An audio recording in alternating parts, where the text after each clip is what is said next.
Hello and welcome to the Link Up Show with myself, Charlene Smith and Doug Starr. Listen, Come on. the result that we wanted today at the London Stadium. However, me and Doug are here to talk to all of you guys, see how you're feeling, and go over this week's Premier League results. Doug, hello, welcome. How are you? How you doing, Shah, man? I'm Bruh, gutted. I'm hurting. Same. I'm hurting right now. I can't lie. I'm hurting, man. Are they going to do us like this, man? I know. Do you know what, Doug? I think where we had such high expectations and high hopes and belief that we was just going to go to that London Stadium today and get the 3 points. We had it in the bag. Literally, we scored 2 goals in the space of 9 minutes. And you know what? Like, it just hurts because you think we've dropped 4 points. That's 8 points clear. You'd think 8 points with like 8 games left. It's like, it's in our hands, innit? It's more likely the more games that come, you think we beat Southampton, then you're starting to think, wow, even if we lost to City, it don't matter. Exactly. We ain't got that pressure on our back. Nah, they got the big old pressure. They got the big target. I had Man United man ringing off my phone, Liverpool man going crazy. The banter's just immense. You would have thought that we'd like City had caught us the way that everyone's jumping on us, but like it's sad. And I think Arteta and everyone's to blame. Like in my eyes, Liverpool man management. You saw Zinchenko was tired. Take him off. Tini's not rubbish. Do you get what I mean? Yeah.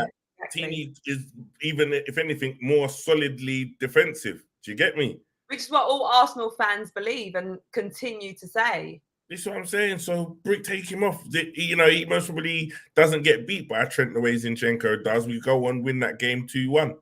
Do you know what I'm saying? Like, he kind of sat on like, he bought off Partey. Partey was having a bit of a mare, but like, all respects to Jorginho, he's just not on the same level as Partey. He can't control the game the same way. Different type of player. Different type of play. If Partey's having a poor game, you got to kind of let him stay on. He ain't got nothing else to play for. He ain't playing like midweek. He's got 90 minutes. Just play him in it. Exactly. Bring on Trossard a little bit early. You could tell like Jesus kept dropping short and kind of wasn't really affecting the game in where he needed to play. So you bring Trossard on early. We got a grip of the game a bit. Maybe. Are you talking about today's game? Sorry, Doug. Are you referring to today's game or last week's? No, even like today's game. Like even last week, I don't know. Last week, I think he took him off a bit early. I mean, even today, like when he was subbed off Jesus and Partey, it was like, for me, I kind of felt like, oh, why are they coming off? You know, for Jesus, I just kept believing, all right, he's just coming back from injury, you know. Perhaps, you know, that's the reason why he's taking Jesus off. Even still, I would have took Saka off, to be honest, today. Yeah, and that's what, you know, because I was in the FTV studio, and that's what everyone was sort of saying, maybe take Saka off. Yeah, maybe take him off. He maybe didn't want him to feel like he was getting taken off because he missed the penalty, but he wasn't effective, like, you know what I mean? And he's like, he wasn't doing the things that he normally does, innit? Do you get what I'm saying? Like, he was very just like going through the motions of the game, and sometimes he does that, and people might call it fatigue, people might call it like concentration. He's youthful, innit? He's young, innit? So he's still learning, and I think we put a lot of pressure on his shoulders to carry the team, but not rest him, but just bring him off, maybe let him understand that he's not in replacement. Bring on Trossard. Do you get what I'm saying?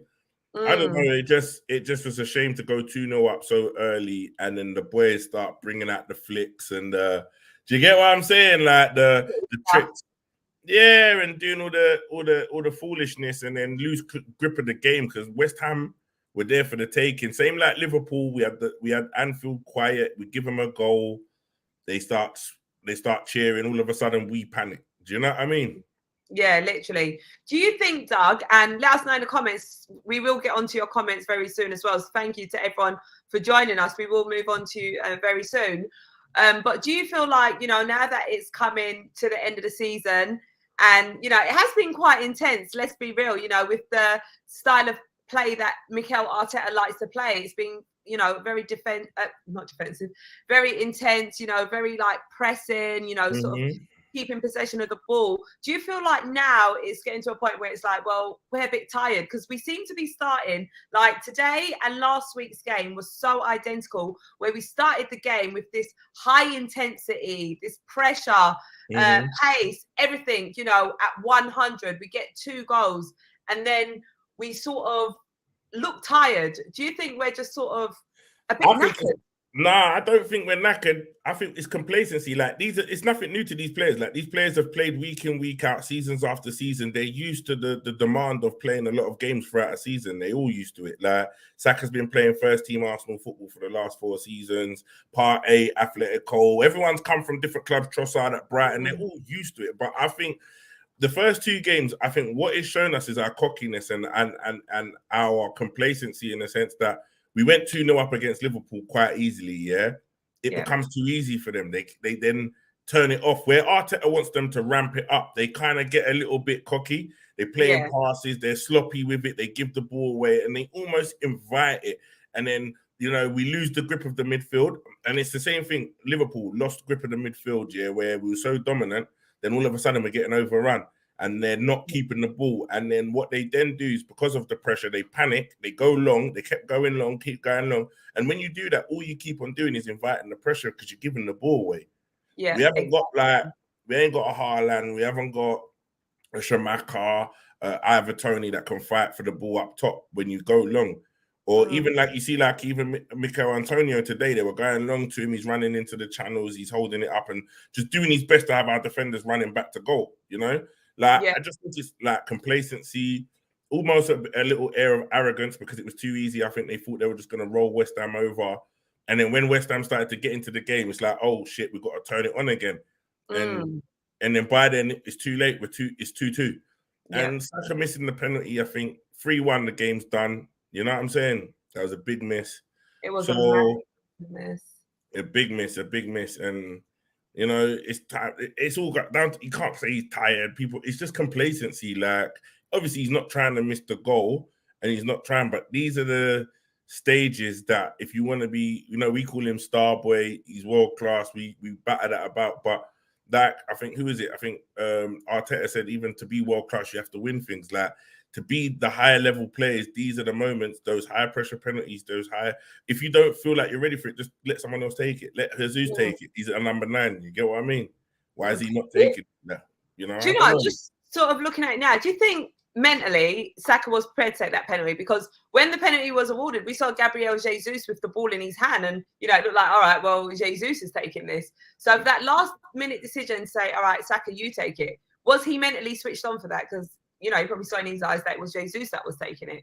Yeah, so, I think he was. But I think it's a tactic they do, like where they make it look like someone else is taking the penalty so that the players don't get in their head before the penalty. Okay. So that's why I think Gabriel was holding the ball to make it look like he was going to take it. He's taking all the pressure off the West Ham players. And then obviously, as towards the end, when everyone kind of goes back to outside of the area, he kind of stepped forward to take it. So really, but maybe he might have needed the pressure. He might have needed to have the ball and let people know he's taking it and do whatever, because it, like, you know, he pulled it wide. Really, never really seen him miss like that before. Yeah, exactly. And I feel absolutely gutted for him. I mean, I don't sort of blame, you know, today's result on him at all. And I really didn't want fans sort of getting on his back. Do you know what I mean? Because at the end of the day, we had 90 minutes on that pitch, 11 playing. So I don't want it to be solely down to, you know, Saka missing that penalty, although, you know, obviously it was a chance to get a goal.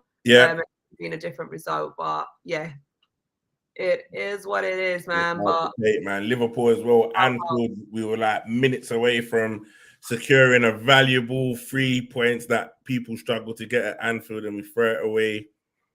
It's just hard to take. I think there is a lot of kind of like panic. Like we're getting to the like, you know, like what happened last season. Yeah. You know, like towards the end of last season, and we're getting to those. This is like the crunch, like the clutch. We're getting into them clutch games where you need to come up big. You need to get the points on the board, and we're just there. We're choking. Like, you might as well say, not really able to deal with that sort of pressure. Yeah, to deal with the pressure. But the thing is, the team's good enough. I just think like it's complacency. Like, there's no excuse for it. Like, they can't sit there and go, oh, you know what, we're sorry. Whatever, you're 2-0 up, cruising, West Ham easy. Why would you let them in the game? Like, even the way Partey gave the ball away, yes, people were moaning it could have been a handball, but he's trying to flick it over Declan Rice's head.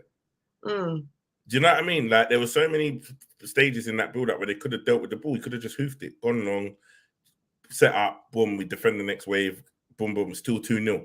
But you give it away, Gabriel dives in, like he's trying to pull out but tackle at the same time. It's just all over the place.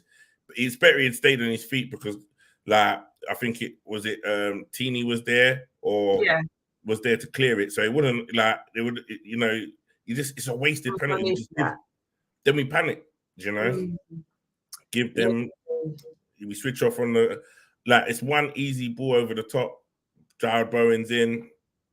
Ramsdale get a hand to it. It's poor. It's just terrible, man. Ramsdale's just been flapping about. Even in the Liverpool game, he made some cracking saves, yeah? Like, don't get me wrong. He made some high-level saves, but then he also did a lot of, like, flapping about. Like, even for the Firmino goal, he's just jumping into the back of his net. Like, he was out of position. That meant that he was, like, having to track back and just jump. Like, if he just stayed in his position where he should be in between the sticks, he might even catch that header. Do you get what I mean? Exactly. So it's just things like that, man. I'm just like, I'm not stressed out, but it's just disappointing because we're our own, like, worst enemies almost. Yeah, we're our own worst enemies. It's not like we're getting beat outclassed. We're actually just making dumb mistakes and like forgetting what made us get to where we are now. Yeah, exactly. And if we ever thought City was just gonna carry on, because City kind of not made it easy for us, because you look at how far we are ahead of everybody else, yeah, that to be in this position with City being so good, like literally they've turned it on now. They actually, it just shows how good we are, but it just showing that there's, if they had let up a little bit, these kind of drops where we're dropping these points wouldn't really matter. But it just shows you this is how good you have to be to continue to stay ahead of them.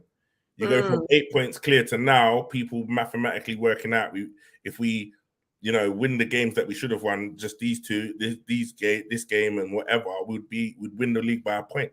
Now, it's everyone saying it's down to the City game. You think we go into that City game, we can't lose. We cannot lose there. Like, not confident, because right now the confidence is battered. City go ahead. If City go ahead, I don't think we get back into that game. Yeah. And it could be a long, long day at the Etihad. A very, very long day, but yeah, we only saving grace is that game, if we was to beat Southampton and we go to the Etihad and lose, they don't go above us. Yeah. So if we beat Southampton, then we are because we'll play that game before. We'll play Southampton on Friday before we play Man City midweek. On the Wednesday. And then I think they've got an FA Cup game on the weekend. Okay. You get me? So we'll go into that game 7 points. If we beat Southampton, we go into that game 7 points ahead. So even if they beat us, then we're still 4 points ahead, but they've got 2 games in hand. Which is 6 points, if they win them 2 games. Yeah, if they win them 2 games, they technically go above us. And this is the position that I didn't want to be in, where we got to sit there hoping that, Man City lose. Do you know what I mean? Like, I wanted us to be in control of what we have control of, which is winning our games. Yeah, so now the Brighton game, the Newcastle game, Chelsea. I'm not going to write off Chelsea, but the Chelsea game for me, like the way they're playing, you'd think isn't so much of a threat of a game as it could be, but you never know. But yeah, I'd say the Brighton Newcastle games is huge, just as huge as like Tottenham and Newcastle was last season for us. Do you get me? It's like they're must-win games now. Yeah, and the frustrating thing is it's always the games where it's like, yeah, we'll win that. Where you expect to win, where we don't. Southampton are 20th in the table. Yeah. Like, and we're at home. Mm-hmm.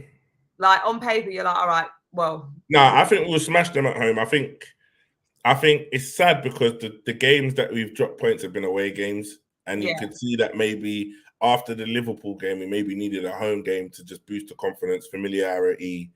We've gone away. But the thing is as well, like I was saying to my boy, like, we've not lost. That is this kind of game last season, we would have lost it. It's a valuable point considering that we blew the lead. Do you get me?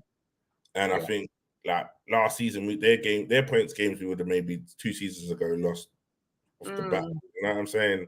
It's so true, and it just shows how far we've come. But now, where we've raised the bar so high, the expectations, the levels that we're at, it's just like you just feel so disappointed, you know, that we're points in the way that we are.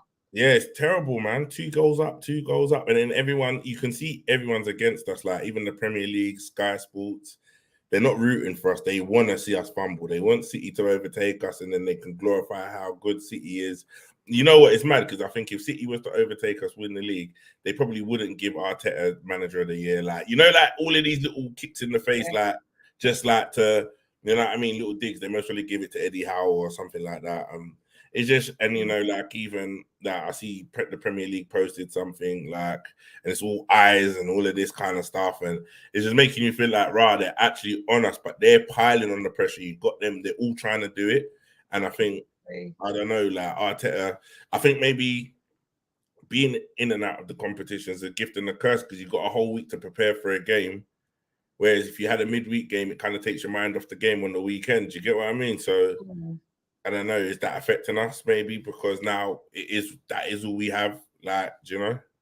Yeah, see, well, I was sort of seeing it as more of having a positive impact because it's now, all right, you've only got that one game to focus on. So it gives you more time to prepare for it mentally as well as physically, and not having that added burden of having to go out and win games in other competitions. So I was thinking, all right, that is the positive that we can take from not being in any other competitions, and obviously not having that risk of any more of our players getting injured as well. Yeah, 100%. I thought the same, man. But I don't know, like I can see why he dragged Odegaard because Odegaard, even though he got man of the match, he was playing, he was doing his thing, but there was moments where he just overdid it. Like, you know what I'm saying? He was doing a lot. Sometimes keep it simple. Yeah, sometimes just keep it simple. Not when things are going wrong, you're trying to do extreme stuff. It's like you should simplify it. When things are going wrong, go back to basics if you have to. Yeah.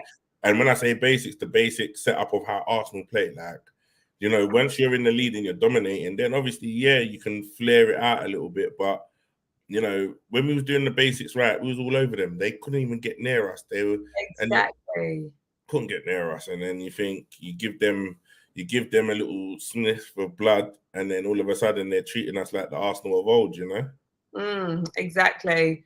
All right, big up to everyone in the comments. Emmy's saying, I'm heartbroken, it's done. I mean, what is your reflection on this, Doug? I personally feel like, well, listen, it is not done until it's done. Yes, we still have how many games left to play? Like, we don't lose hope, we don't lose faith. Like, we can still very much win this Premier League title. And for me personally, I've still got that belief in the team that we're going to do it. Yeah, I still got belief.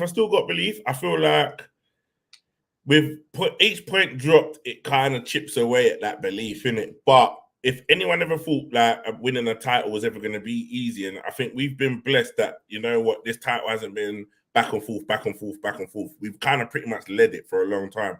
Do you know what I mean?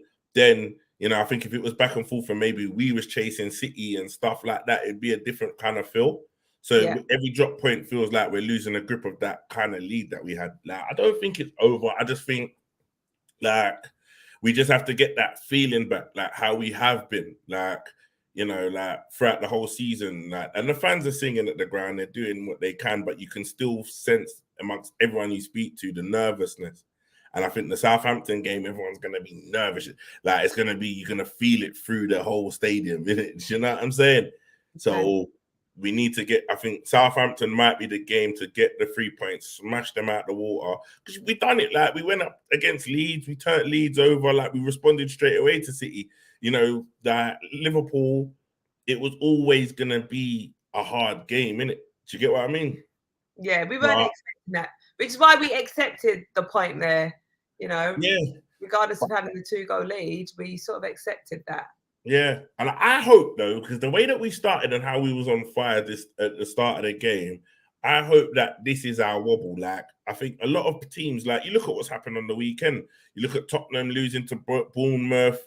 You look at Newcastle dropping points at Villa. Like, these are teams that we've gone and beaten. Do you get what I mean? Like, so, and they're having up and down, like, seasons. Look at Man United drop points every now and then, like, everyone. So if this is our wobble where we're drawing games we should have won, like, it's not that bad, is it? Do you get what I mean? We're not losing games. We're still putting points on the board, which is valuable. And it's not like City didn't go for a blip. They just went through their blip a bit earlier on in the season. And now in the business end, this is what they do. They motor through it. They've got the team, the experience, the players to do that. Like, for us, we just got to accept that, yes, we're going to drop points. We still put points on the board. We're still top of the league. Yeah, even if they've got games in hand, as long as we're still, when we play our games, we're picking up the points, then it's more pressure on them to have to win their games, innit? So, we just got to keep on putting the points down and just hope for the best. Exactly, and pray that we work hard and get a bit of luck, because sometimes you do need a bit of luck, in moments. Hey, trust me, I thought we was gonna get the luck today. You know what? I don't want to sound mad, but when Saka missed the penalty, a bit of me was like, is this our luck running out now? Like, we've been not riding our luck, we've been blessed, yeah. And I didn't think he was gonna miss. And then when it went wide, I was like, oh, is this the turning point? Do you get what I'm saying?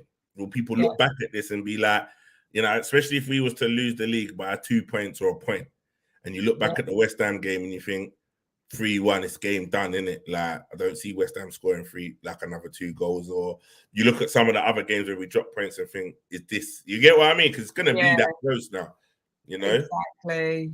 I was hoping to have it wrapped up by Brighton, and now it's looking like it's going to go down to the final game of the season. I know, gosh. Yeah. Oh, mate, the pressure. Like, I can't lie, I'm excited and I'm nervous. It's like today, even before the game was played, like, part of me just felt a bit nervous, like, oh my God, it's getting so close now. But I was confident that was going to get a win today. But part of me was just feeling more like nervous, like it's getting really close now. And this is the problem. And this is the problem, Shaf, because for City, even though City is second, they've got nothing to lose. So they've got the momentum. They're picking up points. They're being the hunter. Like, we're being the hunted. So we're almost just desperate to stay ahead. Yeah. Do you get what I'm saying? Where City, regardless, even if they drop points, it's like, okay, Arsenal are ahead anyway. They're playing phenomenally well. They've earned the right to be there. We'll just do our thing. So they're playing freely with the fact that knowing that, yes, we might drop points, but they're ahead anyway. And, Pep keeps praising us. And they're just, all everyone's doing is just piling the pressure on Arsenal, piling the pressure on us. You know what I'm saying? And I think we just have to look at it like, you know what, it is what it is. City ain't going to drop no points. I really doubt that, other than if we beat City, I can't see anyone else beating them from now till the end of the season, regardless of all the games they've got to play. Yeah. I don't see anyone beating them. Like, honest to God, I don't think Chelsea are good enough. I think they still got to play Brighton. Brighton might take 2 points off them, like a point with them. We might get a point with them, but I don't know. Going by previous, I think we rarely beat City, so they're gonna go to the end. This season's a different season, though, Doug. I said this season's a completely different season. I know it is, but it's just, I look at the fixtures of what they got left, and you look at our fixtures. I just think we've definitely got the harder run, and the fact that City are kind of flying at the minute, you kind of look at them and think, who did they drop points against? Like, if I was to go to their fixture listing now, let's have a look. Like, if we look, big up to Michael saying it's still in our hands. I totally agree with you. No, it is, and I'll get City's fixtures up so we can have a little butchers and see who they've got. But if we look at fixtures, all right. So if we look at City, so they play Bayern Munich in the quarterfinals. Then they got Sheffield United. That's not really good at home. That's not going to be a hard game. Then they have Brighton and then us on the 26th. But I'm pretty sure the Brighton game, are they home or away? They're away to Brighton. Okay. But I thought the Brighton game was postponed. If I remember, I saw something today that was basically saying that Man City's next Premier League game was against us. But if they do play Brighton, then you never know. If they drop points against Brighton, we go into that game against them with a little bit of, you know what I mean? Extra momentum. Extra vavavum. And then you think they got, after us, they got Fulham, West Ham, Leeds, Everton, Chelsea, Brentford. Like, out of those teams, I don't know what people in the comments might say, But out of those teams, I don't know who I see them who's taking points off of them. Yeah, the Fulham game is at Craven Cottage. Maybe Fulham can turn up. We know Fulham's got it in them to cause an upset. And we've got some ex-Arsenal players. We've got Leno. We got Cedric, who's on loan. Come on. Jan, but listen, you fans were getting on to him, so I don't know about that. Yeah, you know what I'm saying? Listen, we got a few Arsenal heads there, though, that could do us a favour. This is what I'm saying. And then you think Brentford away, last day of the season, could be a slip up. It could be a slip up. Exactly. But either way, we're gonna need maybe even Everton to nick a point, hanging on for dear life. You get me? Exactly. Are they away, home or away to Everton? They're away to Everton on the 14th of May. And even West Ham, but if it was at home, West Ham, they're just getting rolled over. I don't think West Ham, if City start the way that we started, City ain't giving up no goals. They're defensively stronger than us. And you know what? It shows that Saliba is missed. Saliba, if we had Saliba in the Liverpool game and the this West Ham game, we wouldn't have lost. He's just defensively better than Holding, to be honest. Don't get me wrong, Holding's holding his own, but yeah, it's just not the same. Yeah, we need that quality, you know. Yeah, you just see some certain times Holding just goes long unnecessarily. Like, why are you just kicking it long for, man? Like Saliba kind of panics. Yeah, he just panics, man, and it sends panic through the rest of the team, you know. And I think that's also, you know, from our defensive line to sort of breed confidence from the back and just let it stem forward, you know, all the way to our attack. Yeah. So I hear that. And, you know, and even Arteta's indecisiveness don't help the team because he's the manager. Like, when things are going mad, they're looking at him to maybe change it or to do something to get them. Obviously, they got to do it themselves. But, you know, some man, like, I think both in the Liverpool game and this game, I think tactically he did it a few seasons ago where he takes too long. He doesn't want to change anything. And then it almost looks like you don't trust the players on the bench. Do you think it's a case of him not wanting to break up that rhythm? Because sometimes I'll be watching the games and it's like, all right, we need to bring something else. But then at the same time, you're like, well, who do I take off? Because you don't want to sort of break up that rhythm. Yeah. Because I get it. And I do understand that. But sometimes I think like the top managers will make decisions that they feel they have to make because they believe in the player to do something. Like, you look at Pep when he's bringing off Mahrez, he's taking off one player to bring on Mahrez, or he's benching De Bruyne.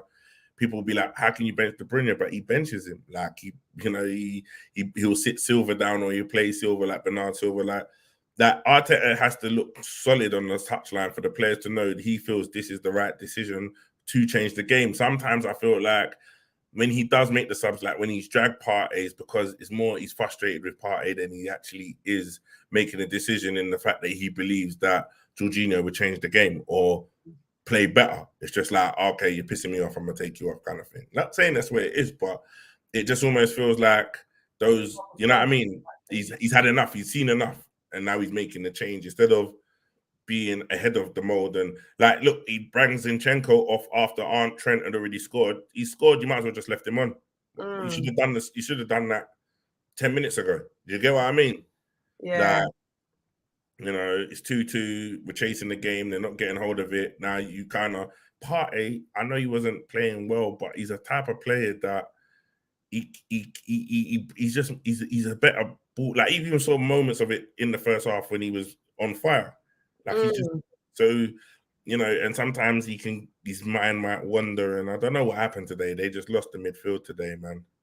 Yeah, man. But he's crucial, man. He's the spine of the team. Yeah, crucial, man. And Jorginho, don't get me wrong, but I think in the 90-something minute, Jorginho played a pass to Fabianski, and he just grabbed it, and it just summed up like the difference. Like, you're forcing that pass into the box where you're not even got an angle for it. Like, do you know what I mean? Yeah, Keep the ball and keep the pressure, force West Ham to stick a foot out or do something. Do you get what I mean? Like, we kind of let them off the hook when we had full control of that game, you know? Exactly. Oh, mate. Graham Robb is saying there's no denying that City have stepped up gears lately. I mean, to be fair, City have also been quality, you know, from the game. They purring. I see Haaland's looking a bit excited on Instagram. Like all these pictures that he's posting and stuff, like where he's sitting there with all them milk bottles, you know, basically saying he's fueling or whatever it was that he's saying. Notice he posted something else today. You know, because the thing is, like, you would love to, like, everyone would say, like, even Pep would said it. Yeah, Pep said he would rather be in Arsenal's position. Yeah, but in knowing Arsenal's history and knowing the way they are and looking at your squad, you don't mind being in City's position, knowing that you're chasing them, and that each point you pull closer, put so much pressure on them when they're not used to it. You know, like if City was in our position, yeah, they'd rather be in our position because they're used to it. They'll just churn out the games and win the season. They would have won it already, like, pretty much. Do you get me? Yeah. But where they've got nothing to lose, they're using that mentality just to purr themselves over the line, like. And, you know, we thought that maybe the other competitions might distract them, but they just beat up Bayern Munich. You know, they can rest players for the next fixture if they want, or switch up the team a bit because they've got a 3-0 head start. But there's no guarantee that they go there. Bayern Munich might surprise them as well. Who knows? But they're in cruise control at the minute, you know? They are. But Gunner, City ain't dropping one single point. Time we stop being delusional, guys. I agree. Like, I don't City now. Man, anything can happen. Anything can happen, but the way that they're playing, you know, you just know. Like when I saw them the other week and they beat that other team up, and I was just like, yeah, City are in their bag at the minute. Like when they've even got Jack Grealish playing, like Jack's looking like a different player at the minute. Like you're just thinking, okay, they would really have to have an off day to kind of like a real off day, or like start a game real slow to give. You think you go into the Fulham game, you start the game slow, Fulham get an early goal or something like, or Everton even maybe. You know, someone needs to give them a game. You know, exactly. Just sorry, going back to that Fulham game. Obviously, there was that situation with Mitrovic. How long is he out for? When is he due back? I'm not sure. I think he's got 8-game ban, so he should be. Let's see let's have a look. Fulham. It wasn't that long ago that happened. It was a couple of weeks ago. Let's see. So who did Fulham get the ban against? Was it against the Man United game in the FA Cup? Yeah. How many game ban did he get? Let us know in the comments, guys. I know you guys are always on point with this. Yeah, so if he got, let's say even if he got an 8-game ban, they've played 4 games already. They got 1, 2, 3. So yeah, 7. Yeah, so they play Man City on their 7th game. So he probably, if he's got an 8-game ban, he would miss the Man City game. Oh mate. He'll miss the Man City game, but be back in time for the Liverpool game, which is like no good to anybody. Exactly. Oh man, I should have done that correctly, Doug. Oh wait, Graham Robbie's saying 6 because they made one decision, then didn't they change it? Okay, so he comes back for the West Ham game. Wait, so he's and then Gunnar. Oh no, sorry, he comes back for the Aston Villa game, Villa away. Oh. Gunnar Matters is saying he's back second to last game, which would mean he'd be back for the Crystal Palace game, which is that's annoying. Well, we're not sure. If anyone really does know or wants to Google it, please let us know. When is Mitrovic back? when is the big boy back? You know what I'm saying? Oh mate, no, this is stress. This look at us. We're actually all over the place. I can tell. We are all over the place, man. Oh mate, big up Michael saying big up all the non-Arsenal fans in the chat. Yeah. All right, who is a non-Arsenal fan? I can see this Sunderland fan here is calling us bottle jobs, saying we're never winning the league. Listen, we'll win in the league. I've still got belief in this team. I got belief, and you know what? Yeah, like I said earlier, it's never meant to be easy. Like it's like if it was gonna be easy, then I think for us to win it the hard way, maybe go to City and get the result. Like I think if they can have that Saliba back for the City game, I think if we got Rob Holding at the back for the City game, we're like literally folded, like we're dead in the water because he will panic against a man like Haaland. Yeah. Like he will panic. Haaland will sit on Rob Holding knowing that is the weak link.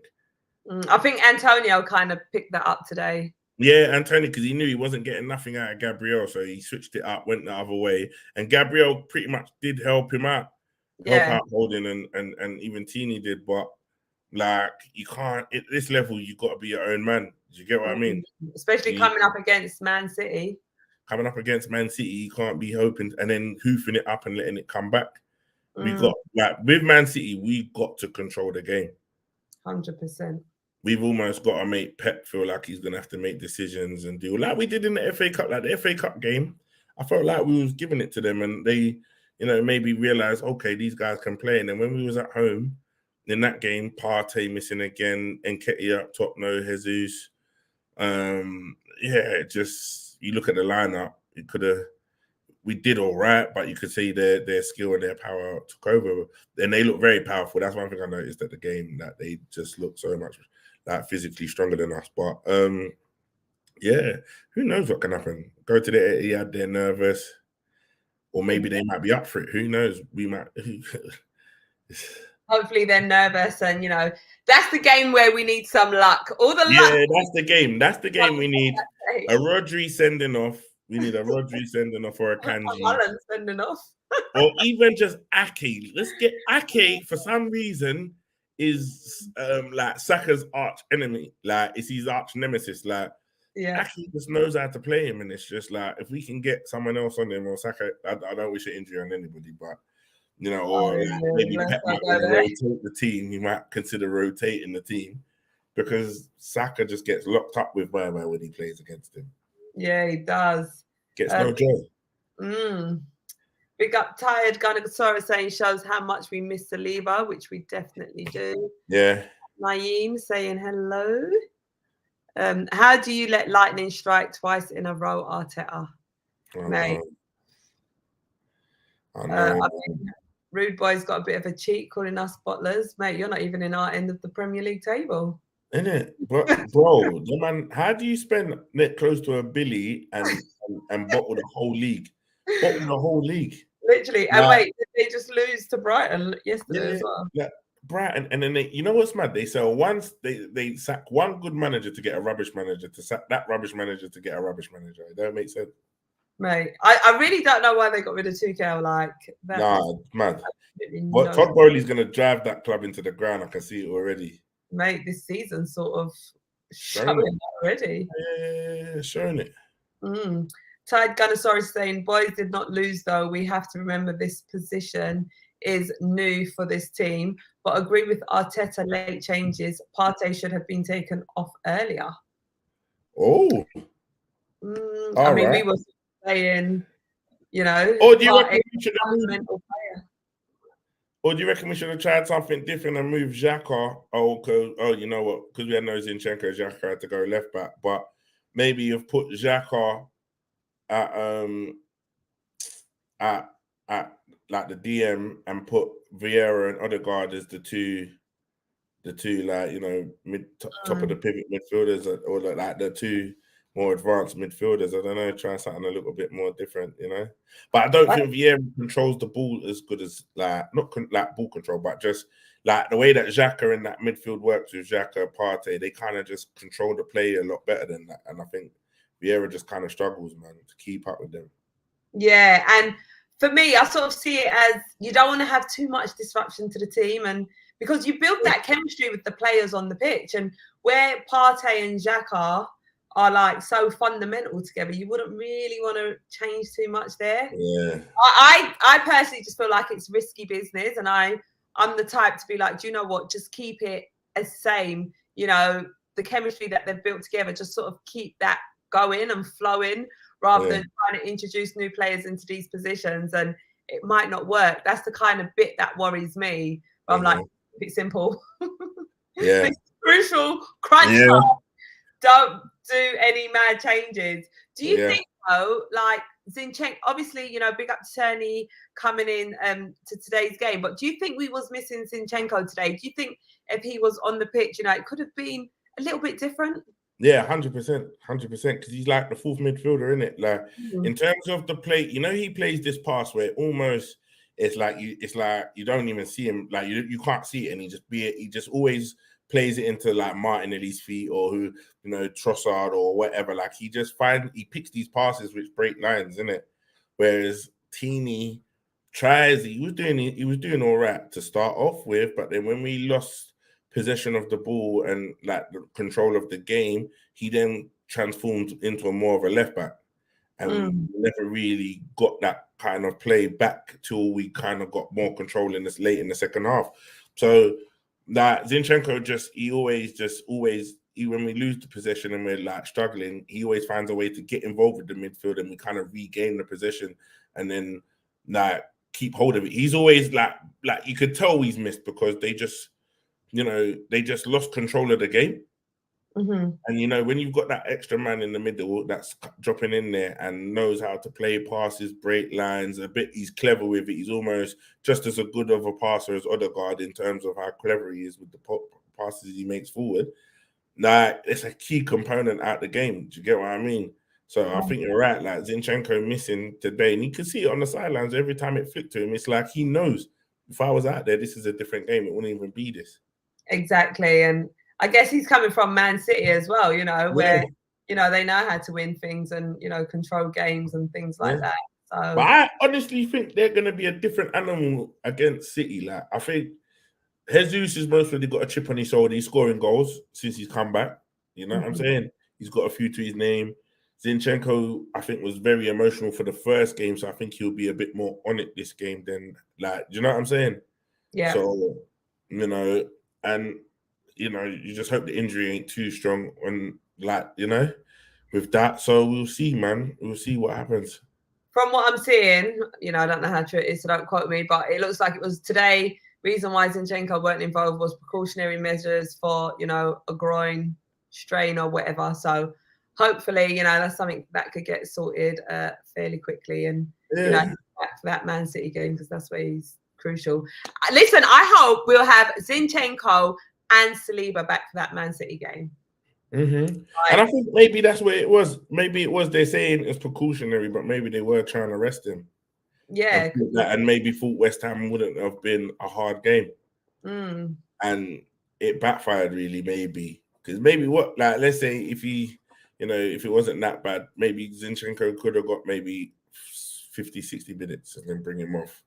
But you never know, that 50, 60 minutes means we're 3-0 up, you know. Yeah. Who knows, but we don't know, man. It woulda, coulda, shouldas, and all of that. You know what I'm saying? Exactly. Big up to your boy, Marky Mark, in the place, yo. Well, yeah, I said Marky. He's saying easy, shot, easy, dog. Easy now. Easy now, Marky. He's also saying the pressure is getting weather. My anxiety levels are high as right now. Listen, our anxiety levels, our blood pressure levels, everything is just all over the place. Like these games, all over the place. A roller coaster of emotions. Like we start so well. It's almost like a tease.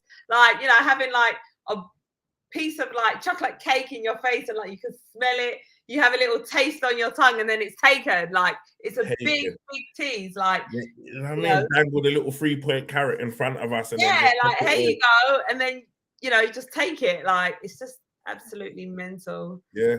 And but the thing that's more concerning is the fact that even when we had games when they were hard, like teams got back into the game, we always found a way to control the game or score straight away back after. Yeah. Like now we're actually like really panicking. We're properly losing control of the game. Well, Liverpool, it's expected, but West Ham, come on, we can't. You know what I mean? We shouldn't. You know what I mean? Be panicking against these guys. You know what I'm saying? It's almost as if it gets to the point where it's like where we're sort of feeling like, oh well, we have to win this game, so we have to get that goal. Like we're drawing now, we have to get that goal, and the pressure's kicking in rather than us just focusing on doing our thing. So you know, I normally do a vlog, which is also on this channel, so check it out, where I'm just sort of like talking about, you know, how I'm feeling before the game, during and after the game. And I really feel like what we need to do is we need to just go and analyze ourselves, you know, as a team collectively, but also analyze our individual performances as well as like our mental aspect as well. You know, how are we feeling, you know, sort of at these moments in the game, because that's going to have an impact on how we perform as well. And, It's just about, not letting that pressure mount on. Yeah, it is pressure in times and we need the 3 points, but how do we sort of manage that? But I do feel like as well that Arteta's good at like managing the team. And he likes that fine attention to detail. So, hopefully he'll be looking into that properly and fixing things where they need to be fixed. Yeah, because how you see, like when you say he's good at managing the team, and he is definitely. But like, what do you feel like he managed it well today? In terms of today's game, I was a bit surprised when Partey and Jesus came off. They wouldn't have been my first options to sub off. However, with the Jesus situation, I just kind of thought, well, maybe it's the fact that he's coming back from injury and this is how many minutes he needs to play. Yeah. I was happy to see Reece Nelson come on. He looked very, very bright. Yeah. Obviously in that Bournemouth game as well, he had an impact, managed to get that last minute goal. So yeah, I was happy to see Reece come on. Eddie Nketiah, he came on what, the 89th minute? Yeah. Didn't have no time at all. Like, what impact is he going to have with 1 minute to go? Yeah. And whatever time added on, which was 5 minutes. So perhaps that's a substitution that we could have made a little bit earlier. Give him more time, yeah. Yeah, a bit more time to have an impact, on the game. So yeah, that's sort of how I see today's game. No, in terms of the starting 11, I was happy with the starting 11. It was a nice, strong team that should have went out and got the result. Yeah, well, you see how they started. They were on fire. They were they were bopping West Ham all over the place. Exactly. But, they had them running all over the place, doing doggies, all of this. But they just complacency, man. I'm telling you, man. Like, I think it's nervousness and pressure as well, but the complacency, it was too easy. Like the thing with us is, when I've noticed with this team, is when it is too easy, they take their foot off the pedal because they feel like it's light for them. And then you see Odegaard and that, like, they kind of change the way they play a little bit. Do you know what I'm saying? But and then some players kind of go missing, and then Partey, normally when they do mess up, Partey's just off it. He's just so off it. And he was on it, and all of a sudden he just started giving the ball away, making silly passes, and it just went all over the place, man. Yeah. Oh, mate. It gets to a point when you're like, I don't know what to say. Yeah. Charles hurting. I can see it in your face, B. Yeah, like it's so draining. I'm not gonna lie, Doug. It's so draining. Yeah, you're probably feeling the same. And you know what? My phone was ringing. I was the worst today. I couldn't even watch the game properly. Like, I flicked between like watching it, then not watching it, then getting like a rundown of what was going on through the WhatsApp group chats where everyone was messaging. Like, I just couldn't bring that. And then I'd watch a bit more, and then I was all over the place. I can't. Oh, really? What was it painful for you that you couldn't watch? Say that again, sorry. Was it that painful for you that you just? It's not even that it's painful, but it's like I get anxious, like my anxiety with it now. Like, I think, like, like some people, like you, like yourself, we're like proper, like we're gooners, in it. Like, we're like, not saying everyone else isn't, but like, we live, breathe this. Like, you know what I mean? We're talking. Look how many places you go and you chat about Arsenal 24/7. Me, I chat about Arsenal 24/7. Like, every day. Yeah, like even my guy Simon, he messaged me and he goes, like, the guy that I've got the season tickets that he gives me to go games, and that he just is like, I can't watch it no more. I can't do it. He's messaging me, going mad. You get what I mean? Like, he's like, look at them, they're gonna bottle it. Gone. He's lost his mind now. Yeah. So it's a heightened time for us all, innit? Do you get what I mean? So I can't just sit there. It's like even the Liverpool game, I couldn't watch it because soon as I saw it was 2-0. So I was laying in bed. I saw it was 2-0. Yeah. And then, because I worked the night before. So I was in bed. Woke up, saw it was 2-0. Gassed. I was like, yep, slapped it on. Boom. Soon as I slapped it on, Xhaka did the thing, went in on Trent. Yeah. And then I just knew. Same like when Ben White kicked the ball out against Palace and we conceded the corner. I had that same feeling. I knew he was going to concede. Straight away, boom, the ball went up the other end. They scored. Salah scored. That was it. I switched it off straight away. I said, I can't watch this because I know I know what's going to happen. And I couldn't watch the rest of the game, so I didn't bother watching it. And then I saw 2-1. Yeah, there was 2-1. Then later on, I see it was 2-1. I kept checking it. Then I see it was 2-2, and I was just like, damn. Like, oh mate. yeah. Like, see, I'm the complete opposite. I have to watch like Yeah. I feel like I can't miss it. Like, and I just have to ride the emotions. Yeah, like I think What's I happening say in the games. I'm Like you protecting. go from high to Mhm. low. Like Aye, that's what I'm saying. I think I'm protecting my heart. That's what I it think is. you are I'm because protecting my heart because I think if I watched it, I'd be so like even like today, just even going through the emotions of like not turning it on, putting it on, watching it, group chat, this, that. Mate, it just messes with me. Like I was a mess afterwards. You know what I mean? And yeah. then like my group after the game's gone, the Don's group's going off. Everyone's like, oh, I think is it Don Straps? He must have messaged me, like put in the group chat. Oh, Dougie said he invited me to the parade. He's invited me to the parade. What, mate? Do I still need to bring my outfit? Like all of this, like they're just on to, man. It's banter now, innit? The United fans have got voices. Ain't they? Yeah, they've all got voices all of a sudden. So, and that's part of it. Like it's part of the game, and I suppose like we have to deal with it. But the hate that Arsenal have, like, and get is extreme. Like we drop points, yeah, and everyone's losing their mind. You get what I mean? 100%. Like that phone goes crazy. But the thing is, even though they're going crazy for a draw, that just shows you how good we've been this season. Exactly. You know? I mean, although it feels like a loss, like it's a draw. It's you know a what I draw. mean? We didn't lose the game, but with where we're at right now, it feels like a loss because yeah, 100%. It would have been different if we was 2-0 down and brought it back 2-2. It would have felt like a point gained, didn't it? But to be so dominant in the first 20 minutes and in both games against Liverpool and West Ham, and then to lose, and then to not even lose it, but to then concede the way that we conceded and throw the game, and then not have anything else to give. Yeah. Like I would have loved it if we was. Let's say we was peppering West Ham's goal and just couldn't score. Like you think Liverpool game, yeah. You look at that game, and even though we was 2-0 up, you look at it and feel like if it wasn't for Ramsdale's saves and how he was hanging on, we would have lost that game. So you feel like we salvaged the point because really Liverpool, Anfield, you know, the atmosphere, the fans, that game, those are the games you could lose 7-0 like United did. Yeah. But you think West Ham, like even when they came level, nothing. Apart from Mikel Antonio hitting the crossbar with that header, there was nothing else in that game. You know, Saka had a chance. He was 3-on-2, and he went to go it alone, and he just rolled it into Fabianski's hands. You haven't got to do something. In that moment, you got to do something. Yeah. I mean, there was no, like, force on that shot. It's almost like he had lost his confidence a bit from, you know, missing that penalty. Yeah. Where's the urgency? Like, in those moments, and I think this is where even Henri said it, like we almost are still too nice. Yeah. Be ruthless. We got to be ruthless. We go 2-0 up, and I think Arteta touches on it. Like he says, you know, you don't know what happened. All of a sudden, we go to, you know, we should be pushing for the third and fourth, and all of a sudden, people are bringing out flicks and tricks and losing possession of the ball. And it must frustrate him because this team has what it takes to be very like killer instinct, kill teams off, but they, you know, they almost think it's too easy, and then they go into this mode of like, look at us, we're playing sexy football and all of this and whatever. Then they allow teams to get back in it, and then they can't get back that momentum, you know?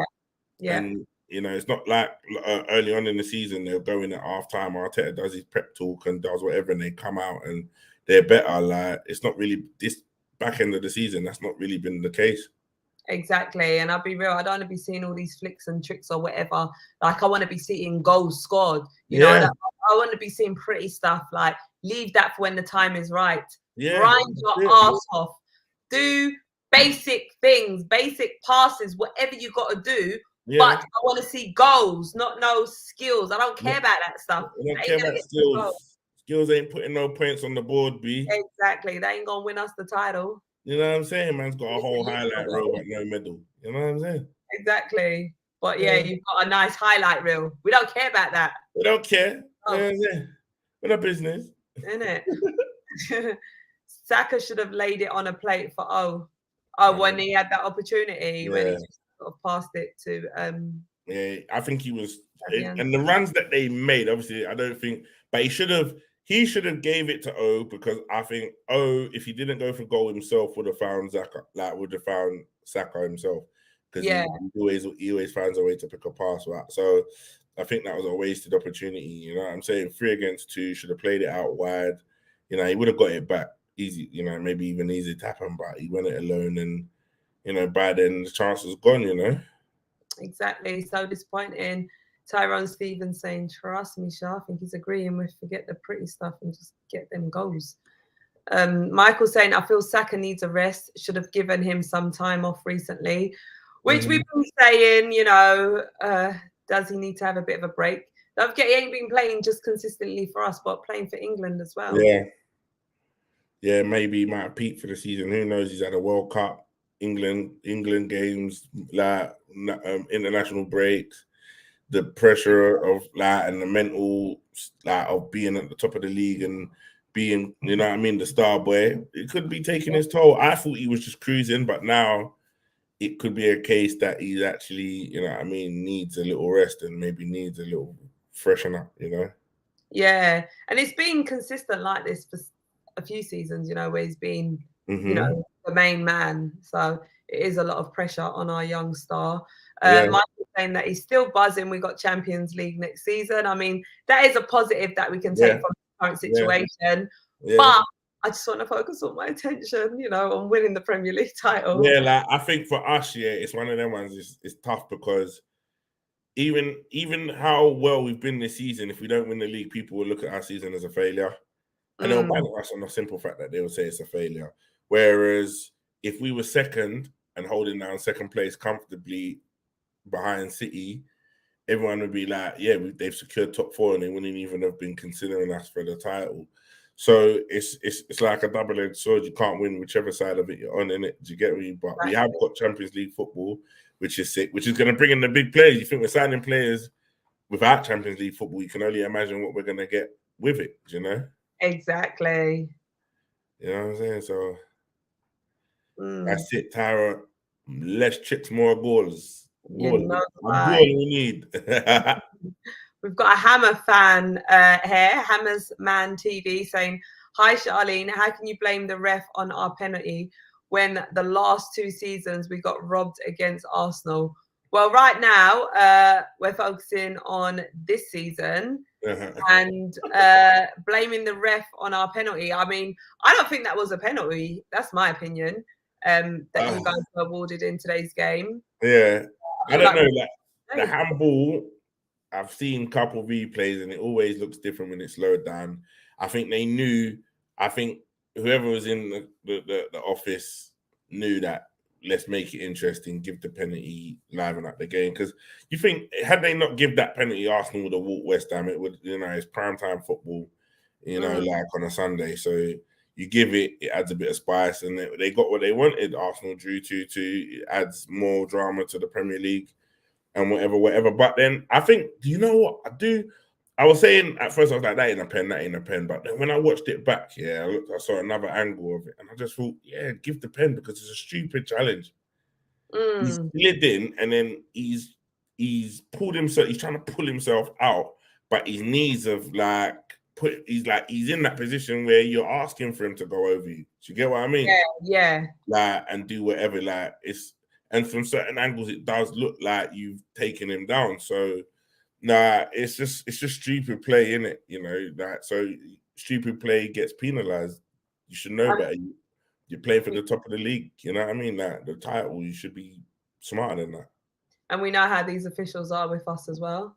Yeah, you know how they are. So why are you diving in there? And then diving in the way that you're diving in with you're not actually. So you know how stupid that challenge is, is that he's not actually going for the ball. He slid like he was going to make the tackle, but he's tried to pull out. So he's on his knees, and it's his knees and that have clipped him. You might as well better off just trying to win the ball.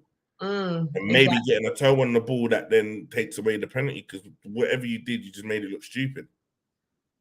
Oh, so frustrating. Was there even that? It didn't even look like there was contact. It looked like Paqueta initially initialized the contact, but when you look at it and when you watch it back, just the angle that he's gone in at and how Gabriel's gone in, it's just so dumb. When I saw it, I was like, that's a pen. Of course, I think if it happened to us, we would have got it given as a pen. It's a stupid play, innit? Do you know? It is. We do need to be smart in these moments. Much smarter. So we can blame the refs all we want, and everyone can You know, everyone can do what they want with it, but it, you know, like, and our one was a pen. I think it was a blade. I mean, his hand was fully extended out. So Yeah, we know they're going to be given, but I think when you're given those lifelines, you've got to take them, man. You do, man, in crucial moments like this. Crucial moments, 3-2. You go, you know, 2 points ahead with now 6 points. Would have been 6 points clear again still. Do you know what I mean? Exactly. Graham Robb is saying agreed. Michael, he was looking tired at Anfield too. Who are you referring to? It must be Saka. Saka, yeah. Because you know what, I can't blame that. I can't knock Gabriel Martinelli. He's been doing his thing.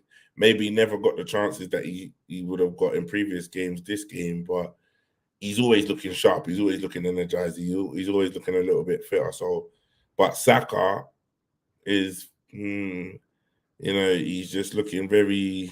You never know because he's a humble kid and he's not like a very emotional, like amped up. So you never can tell what his like his mindset is, but it sometimes because he's like that, it does look like he's tired or he's fatigued or he's not. Do you know what I mean? Because there's no expression in him. Do you know? Yeah, exactly.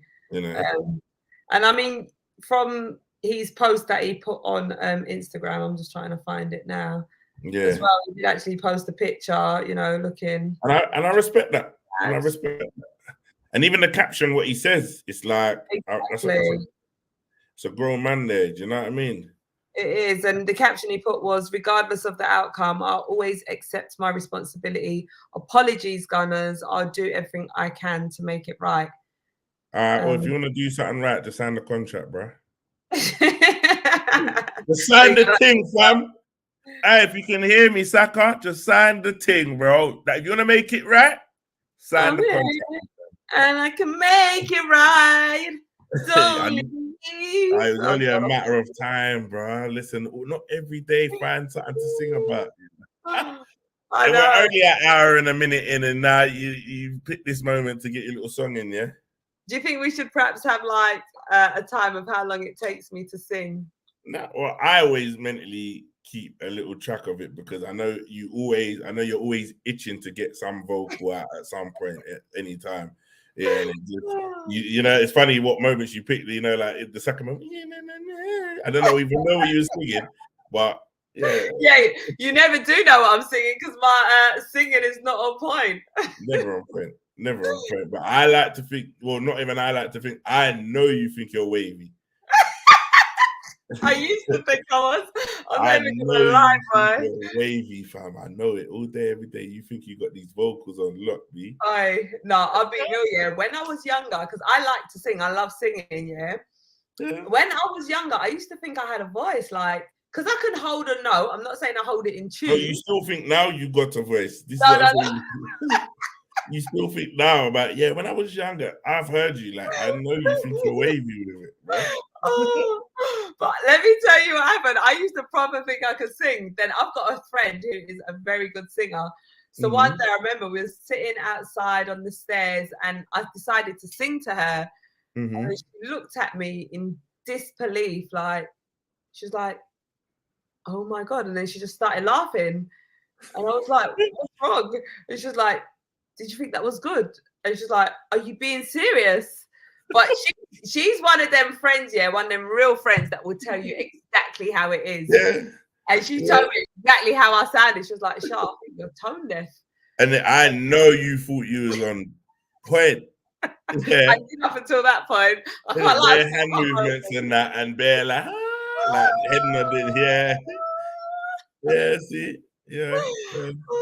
I was heartbroken, like, oh, what? I can't sing. Yeah. But that was my reality check. I must have been like 13. Was that the time you realized? Yeah. Yeah, that's when. And then after I thought, let me record myself. So I recorded myself. Then I listened. I was like, oh. I remember saying to her, I think she recorded me actually and made me listen back. And then I was like, is that me? I can't believe you actually thought you was that sick. Like, literally, like, even now, you really think you're wavy with it. This is the mad thing about it. Like, even the tape, when she played it back to you, didn't convince you that you shouldn't sing it. But I like singing. Like, I sing every day. Yeah, I think I mentioned it before. I used to be in the choir as a young youth, but I had a little vocal talent still. Prove it. Yeah, no, I'm not. I can't sing now. Look how deep my voice is. If I was to try and break a note, my whole screen would crack on this. Do you know what I mean? Yeah. Vibrate through the whole like computer. Yeah. Oh. Nah, I ain't got no vocals. You can rap. Can you rap? Huh? You can rap. I used to drop a little bar or two. Go on. Come on, quick freestyle. I'll be your beatbox. I'll be my beat. I don't know no bars.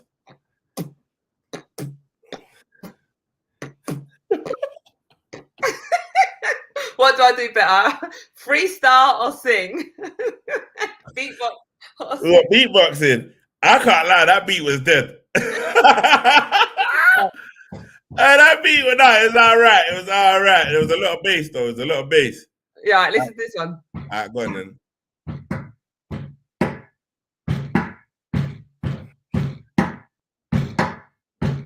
Yo, you want to drop a little freestyle for you, yeah?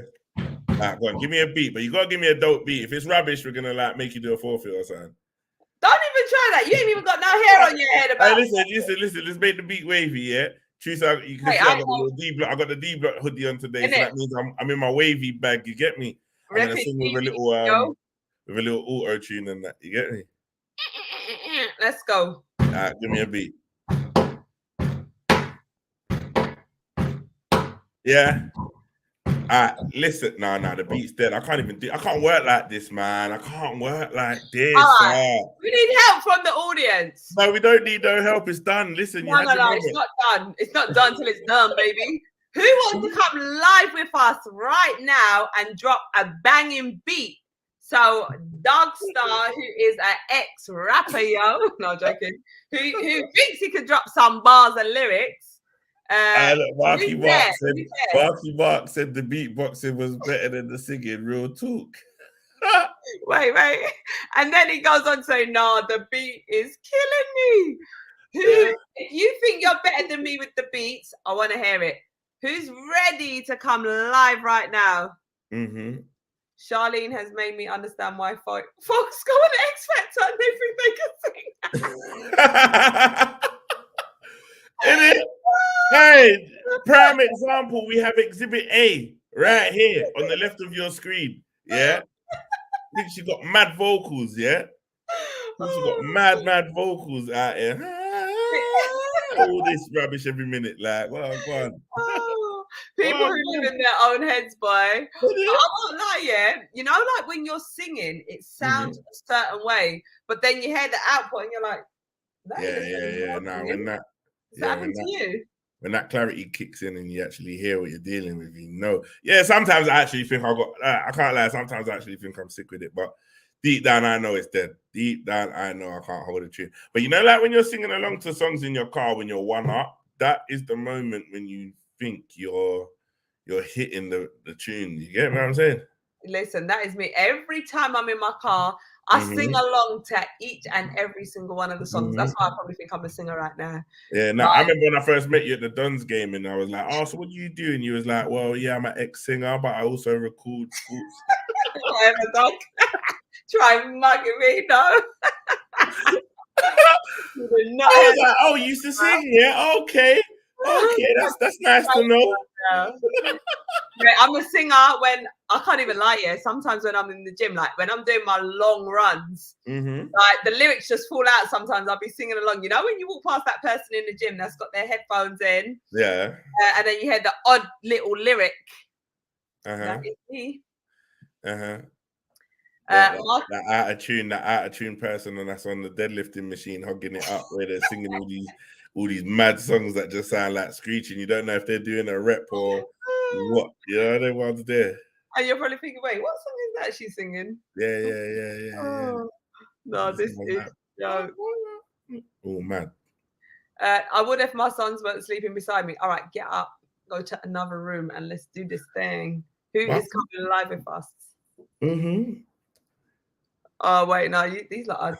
I remember that Michael Jackson impersonator, LOL. I know exactly who you are speaking about. He was dressed up like Michael Jackson, everything. Like he proper looks the part. You know, you see these people, they probably look the part, then they start singing, and you're like, Mm. your appearance does not match with your voice. Yeah, because they pay more attention to detail than they do actually talent. Do you get what I'm saying? Yeah. Can't have it all. They can't have it all now, B. Can't have it all. Oh no, you like give me too much joke. Justice Sam is saying, Charlene, Arsenal will win the league. Yes, Justice Sam, I totally agree with you. Mm-hmm. Like, we're keeping that faith and belief, man. We've still got Mm-hmm. games to play. City still got games to play. Listen, it ain't over till it's over, B. Literally, that is what we're Listen, saying. it ain't over till it's over. And when it's over, I will be in hiding if we don't win. Yeah, but I will be riding out every day if we do for the whole of summer. Listen, I can't even think about if we don't win the Premier League title. Like, I know. You know what? It's mad. My heart's on it. I just don't even know what that would do. I've had to really, really like channel my inner zen to not respond to any of the madnesses I get messaged, the DMs I get when people like the hatred that I'm feeling right now. I've had to really cleanse my soul because it's been very powerful. Like, it was always mad last season when we missed out on top 4, it was mad, but this one for the haters would be very special. You know what I'm saying? It would be very special. So I've had to really keep myself down from not biting on stuff, because I used to bite all the time. You saying something and I'll be the first, and then I'll switch it on you and it's all mad now. Like, I'm just messaging, like, I'm just dissing your team. I'm doing a lot, but I've had to really hold it in. And I think it's possible. Anything is possible, but we're making it mad hard for ourselves. As we always do. And I guess it's part of the story, eh? Part of the journey. Maybe, you know? yeah. When we do lift that title. Hope so. And I hope it is part of the journey and you can look back at it and say, but now I think this, maybe even dropping these points to West Ham is the turning point that they need to realize, listen, you've been motoring along, don't mess it up now. Like, wake up. Like, you know what I'm saying? Wake the F up. Let's get busy. Let's go do what we need to do and get on our game, because just as quick as you've been riding at the top the whole season with 8 games, 9 games left, is just as quick as you can drop down in your second place and all what you've achieved for the season has been forgotten. Because best believe if City do overtake us, they will just hell City and it'll be poor Arsenal. And they'll forget about us. They don't want to keep having to celebrate us week in, week out. Do you get what I mean? Exactly. So, you know, and so, like, yeah, we need to really keep it going, man. 100%. Keep the fire burning. Justice Sam is also saying City is winning their game, they're home, and we getting points away from home. Let's see what they will get when they go out from home. I have faith in Arsenal. I'm happy we see this, so we bounce back. Exactly. And it's about, you know, how we sort of respond back on this. And yeah, because the other day they come out and said City is the hardest ground in the Premier League to go and get points from. Harder than Anfield. I was surprised to see that stat. So no one's expecting us to win. That will be the day where, you know, that's the thing. Maybe we go there, no one's expecting us to do anything. Can we go there and we turn them over, mate? Exactly. We go and get it done, you know what I'm saying? Literally. Singing to enjoy is fine. Singing for others there is the next thing. Do you guys like when I sing? Let me know. Be honest. Yeah, but this is the thing. You want to know, because if you get a good reaction, this is the thing. Like, you're just gonna like now feel like you're on stuff. I know what this is. Like, that question was not for it. You know, it wasn't a joke. You was actually being serious. Do you get? No, I genuinely want to know, because if you guys like really hate my singing, I'm not gonna do it as much. But if you like it, then I'll just keep it flowing. You know. You say you're not gonna do it as much? Yeah. Instead of 10. Yeah, no. But, you know, I don't know. I honestly don't know if they're actually here for the singing though, Char. Like, I actually think they're here for a football show, to be honest with you. But listen, you can, you know what I mean? Like, all of a sudden you turn it into a little talent thing. Yeah. So let me know if you lot want me to drop this album. Like, I've got this album. Let me know what you lot are saying. Yeah, football's great and that. But listen, I've got a new single out with CHAR. Yeah. Called Top of the League. You done, man. Top of the league. Yeah. So I like that song. I got got this tune out here, yeah. So let me know if you lot want me to do a little album note song sing along thing for you lot today. Yeah, All Dougie's gonna be with us because I'm gonna sing my album. Exactly. the CHAR singing show. In it, make it the show. In it next week Fridays. Shazle, yeah, Doug couldn't be with us today, but I'm telling you what a great show we have for you. I'll be singing 32 songs from my upcoming. You know I what I'm might saying? even dance. Yeah. I've got 32 too. songs for my upcoming album and LP dropping next week. Let's go. Well, D Gunner saying love it. Yeah, come on. Don't know.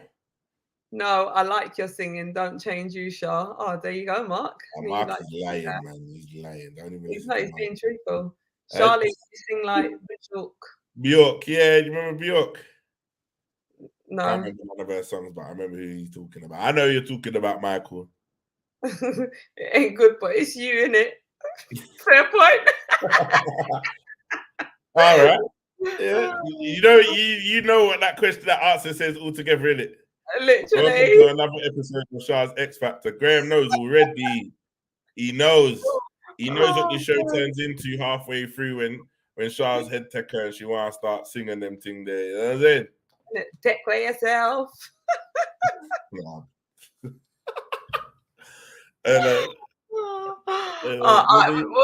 We'll end the show with some singing, so we'll come back to that later on. Uh-huh. All right. Why does everyone sound like Ty? Shake my head. Who sounds like Ty? I don't know, but I've heard Ty sing, and I'm pretty sure I sound a lot better than Ty. Ty, I love you, but I'm pretty sure I sound a lot better than Ty. Hey, look who it is. Ashake! Right, Ashake was looking stressed after that result yesterday. Stressed! Every week Ashake is stressed. Every week. Hey, Shoke's got 52 selfies of all the games that they're dropping points. They're the one where he's got the hand like this. I've seen yesterday actually looked distressing. I'm actually gonna find that. Like, hey, it's so bad. I see that picture. I thought, right, has he grown a beard? You know, like when the stress comes on and man just instantly get grow up overnight. Yeah, grew overnight. Chelsea are mad. Chelsea are doing mad stuff, man.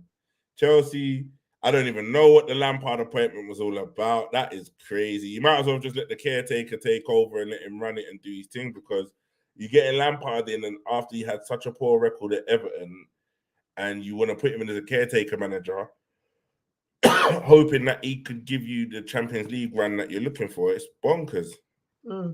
I'm pretty sure Ashake deleted the photo. I mean, that's the latest one that I could see from him. Yes! Okay. You know what? They take so much L's, they all look alike, so you can never tell which one is actually. Yeah, look, bare stress. Look, hands on head, hands on hips, hands on head, upset. Heartbreak. All my hair out.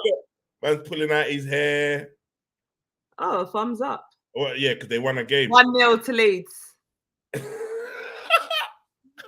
Oh, the fun was actually the scoreline. Yeah, look, bare hands on head, like it's a Head and Shoulders commercial.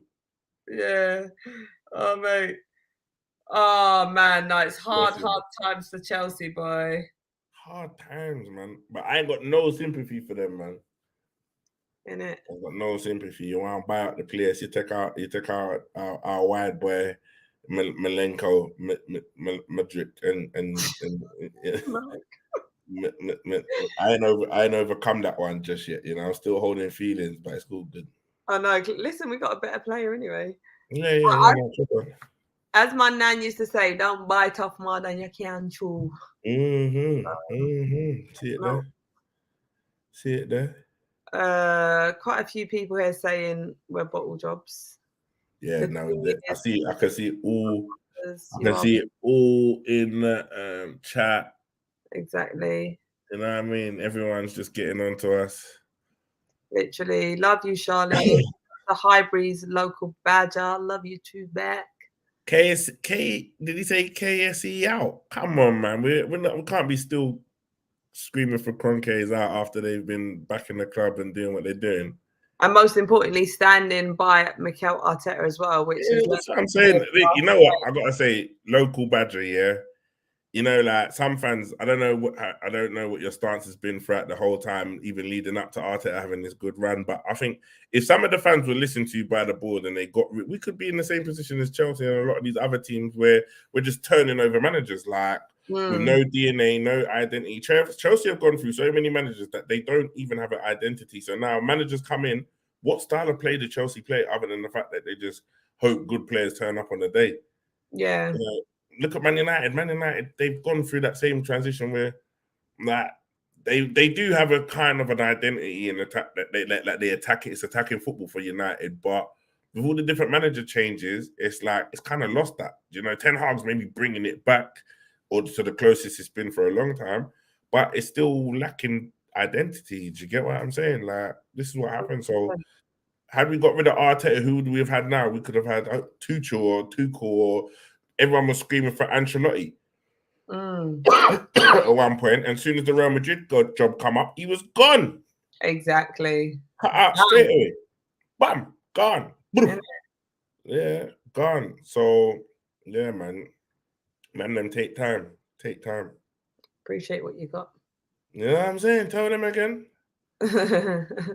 You should sing How Y'all Bottle the League after this season. Mate, we ain't bottling nothing. I think United fans have got a cheek, you know, because they've won the Carabao and the Cup, but they're not really done nothing to have so much chat with chess. Like, I don't get it.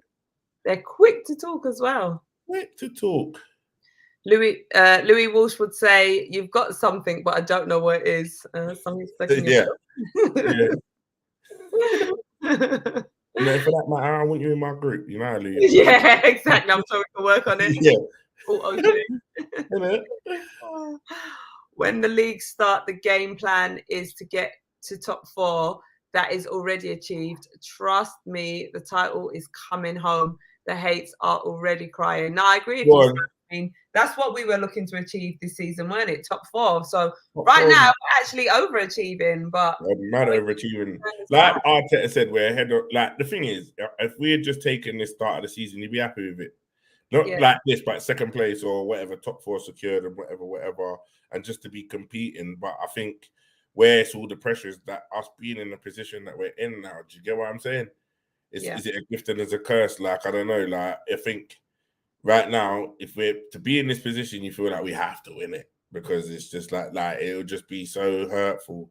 Just the same way like missing out on top 4 was last season, to not actually get it over the line, being top for so long and having such a great season and a bit of luck in some places. Like, so yeah, no, it's hard, man. We've got to get it. But we've got to believe like how Justin Sam is believing. You see me? 100%, man. Belief all the way. And yeah. Now we've got this far, you know, we've been consistently top of the table. Like, we only see it one way. Yeah. Come on, Shah. Keep the faith, B. 100%. You was deflated when I spoke to you earlier. I could see you was deflated when I came on the camera. I could see it was like he was like me, but we got to like, you know what I mean, push each other, get it back going again. You know what I'm saying? 100%. No, don't get me wrong. Like, I am quite deflated about today, but I guess as this conversation's gone on and we're talking, and I've been able to sing and express my emotions. Come, you've been able to express your emotions, definitely, yeah. Yeah, I just think deep in my heart, like, I really do believe in this team, and I truly, truly believe that we're going to win the title this season. But obviously, you know, these results do have an impact on my emotions, but in my heart, I believe in the team. Yeah, no, regardless of the emotion that I'm going through on the day, like, I've got that belief no matter what. Yeah. No, I feel you, man. Like, I don't know, man. I'm the same, but it's hard, man. With each point dropped is a drop of blood that's coming from my, you know what I mean, that bank of, you know, like that strength and all of that. It's just like, nah, I'm bleeding for this club, man. It's hurting, man. But you know what? Just gotta keep going, man. Keep going. I've been saying it. We're just trying to amp each other up. You can see it anyway. Like, yes, Shah, don't give up, you know. Don't. Hey, stay strong, you know, fam. Stay strong. Exactly. We got to do it for our players and our team as well, you know. Yeah. Like, everyone has to be loud at the Southampton game. Like, they got to be in full voice singing. 100%. They will be, for sure. Centre Circle podcast is saying, nah. Shah said, end the show with some singing. Yo, get people on and have a worse vocal contest. I know you actually taking a mick. Nah. See, this is what I'm saying. It's meant to be a sports show. Like, I understand what Central Circle's saying. Like, how do you even consider ending the show with a singing contest? It's crazy. It's madness. Where did these ideas come from? Where did these ideas come from, mate? You need to talk to the producers. Wild thoughts. What were you singing? What was that? You know, Rihanna's Wild Thoughts. You know, I get wild. I can't even sing the bloody song. You know, we just got to delete you. How do we delete you from? Hey, no, it's jokes. You can sing it. You got better lyrics. No. I was just imitating you because it did. Yeah, I was just imitating your thing. Oh no, I can't even sing it, man. Man City game is massive. Charline and Doug. You spelled my name wrong. I'll let you off. Charline, you know. But yeah, you sound like Eddie Lion, you know. Roaring. That's what singing sounds like. Roar. But yeah, man, it is a big game. How are you feeling? Who thinks that we're going to go to the Etihad and get a result there? Not even a result, get a win. Let me know. Anything's possible, man. Realize anything is possible. In your heart, who's the greatest? Reach for the stars. The moment you guys have been waiting for. Can I just critique you on a professional level? Yeah. Go on. Like, the reach for the stars key from the first bit to the second bit was just all mad. You get me? Like the key was, but I love the fact that you tried to hit the Alfonso. What is the, you know, the Alfonso? What is it? You know the. Bro, I've never heard of that. You know that when you know what, you tried to hit the vocals in it, and I respect it. You get me? But it was just all over the place, a little piece. You know what I'm saying? Thank you, Mr. Simon Cowell. Yeah, you're welcome, Douglas Cowell. Actually, Douglas Cowell. Listen, I'll be real. I don't know about keys and all of that because I ain't a singer.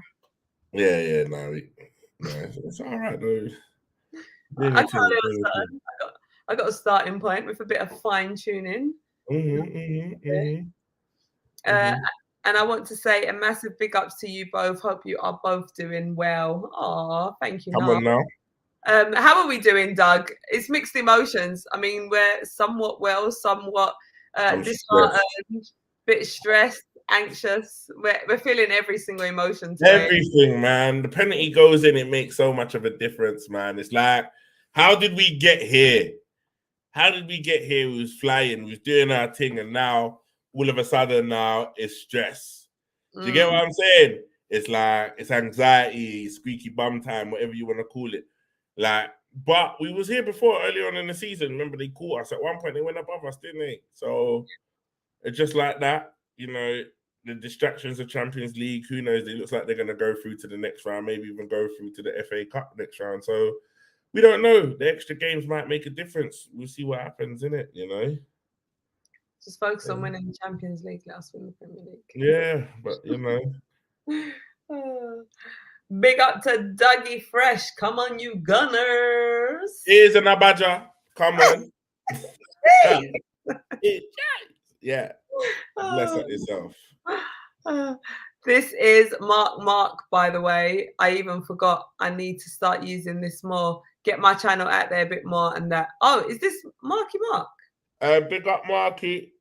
All right, everyone subscribe, Center Circle. Tell us what your channel's about. Everyone go and subscribe and show love, you know what I'm saying? You see it. You see it there? Saka needs a rest. Trossard should play. Which, all right, let's discuss this matter.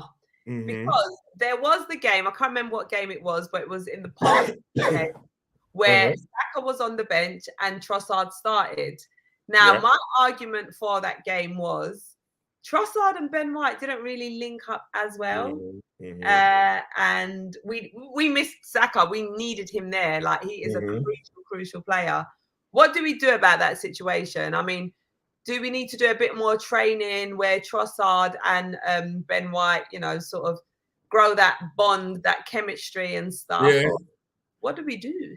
Definitely. Or we need to invest in like maybe don't send Pepe on loan. Like I just think you want an out and out right winger in it, and that understands the position, because Trossard can play there, but does he actually understand the position and understand it the way that Arteta wants him to? Considering like Saka's had 2-3 seasons to learn it under Arteta. Do you get what I'm saying? Yeah. So, and Ben White come in last season or the season before, and he's had chances, time to figure it out. And maybe not at right back, because only the right back is a new thing, but he's picked it up pretty quick. So I just think rest him a bit. Like I think sometimes when players look at Nketiah, when Nketiah started scoring goals and he was in the team, there became a time of complacency because he knew there was no one on the bench to replace him.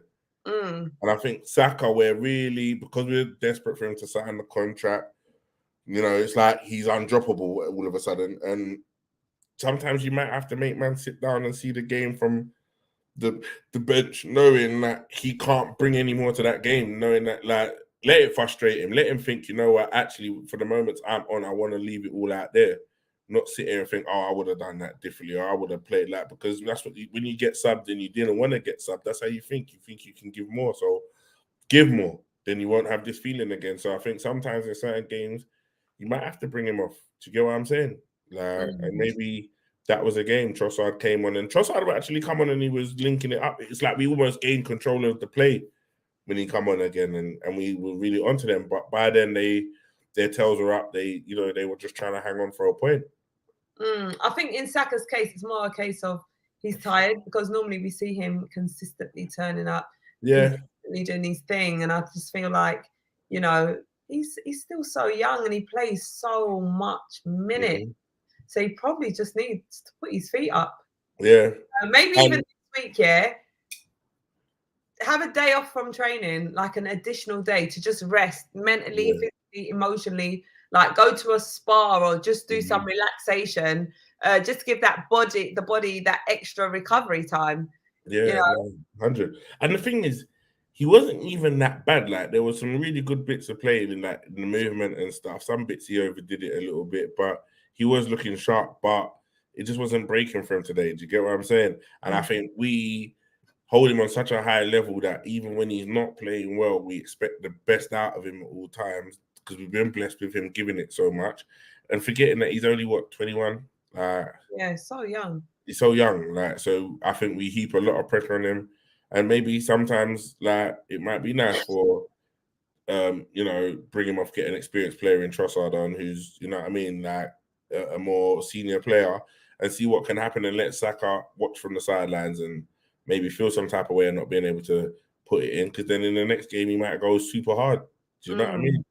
For being subbed, so and I think he would maybe take it in a positive way than a negative way. He doesn't seem to have that kind of ego. So I would have thought Trossard would have been the better option. Jesus can then make Jesus sit on the last man. Don't get me wrong, I like Jesus dropping deep, but sometimes it's always a bit too deep. And then it kind of brings confusion, because they have a way of playing, of bringing the ball up. Do you get what I mean? And he can interact and play with it, but you need to be the focal point up top. Do you get what I'm saying? So that gets me a little bit sometimes as well. Yeah, exactly. No, I totally hear that. Chelsea are really done at here. They're the most consistent losing team. I mean, I actually calculated, I think they're like 13 points off 20th place. Mad. Crazy like that. Imagine if they just lost all their games to the end of the season and got relegated. That would be crazy. 39 points ain't even guaranteed to stay you up this season, I don't think. Exactly. I think that the teams down at the bottom can all pick up points, I feel like. Except Southampton. No, I'm not even going to jinx it, because we play Southampton. Southampton ain't picking up no points. You know what I'm saying? We play them next. I don't want to be out here jinxing up my team. But you think Nottingham Forest can pick up points when they're ready to. I was quite surprised that they didn't put on a better performance against Man United today, considering United have so many players out. You get me? Exactly. What did that game end in? 2-0 to United, I think. Yeah, 2-0 United. Ashake saying, I deleted the photo by mistake. Don't lie to us, Ashake. Like I tell you. Ramsdale needs penalty classes. Oh no, he is so bad. Can't So have bad him. at saving penalties. Yeah, need to work on that a bit more. Yeah, he's just, once we get given a penalty, you can see it in his face, he ain't going to save it. No confidence for that whatsoever. And I think for us, don't get me wrong, Ramsdale's sick, but he needs to work on that because where we're going now, there's a possibility you're going to play a lot of knockout football, exactly. shootouts, like in the harder games, the further you go in these competitions. So he needs to kind of get to grips with it because we need a shot stopper that's in that for that, Yeah. But where Ramsdale's so passionate as well, about keeping clean sheets and stuff as well. If he knows there's that weakness in his game, he comes across as the type of character that will just work on it to get it right. Yeah. I see no improvement yet, so he needs to work a bit harder. Even today, just dive the right way. He dives the right way. He saves that. He's already gone one way before Benrahma's even hit it. Yeah, literally. He makes the decision for him. Do you get what I mean? Literally. And Mecca. Oh, sorry, what was you saying, Doug? I was going to say he could have stuck his foot out and controlled that one had he you know what I mean, went the right way. Yeah, exactly. We know he lost stretch long as well. Yeah. We have lost our golden opportunities to win the league, says Mecca. I don't think we've completely lost it. We've still got time, We still have opportunities to win. Don't lose hope. We've made it hard.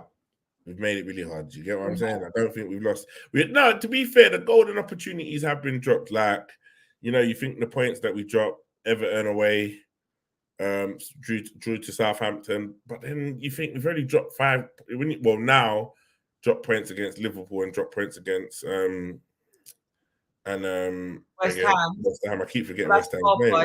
Yeah, that's 4 points. Then you think the Everton game, that's 3. Then you think, there are games that we should have really done a bit, and we've Man United away, we should have won that. Really, I think. But then that was out of our control because our goal was disallowed. Yeah.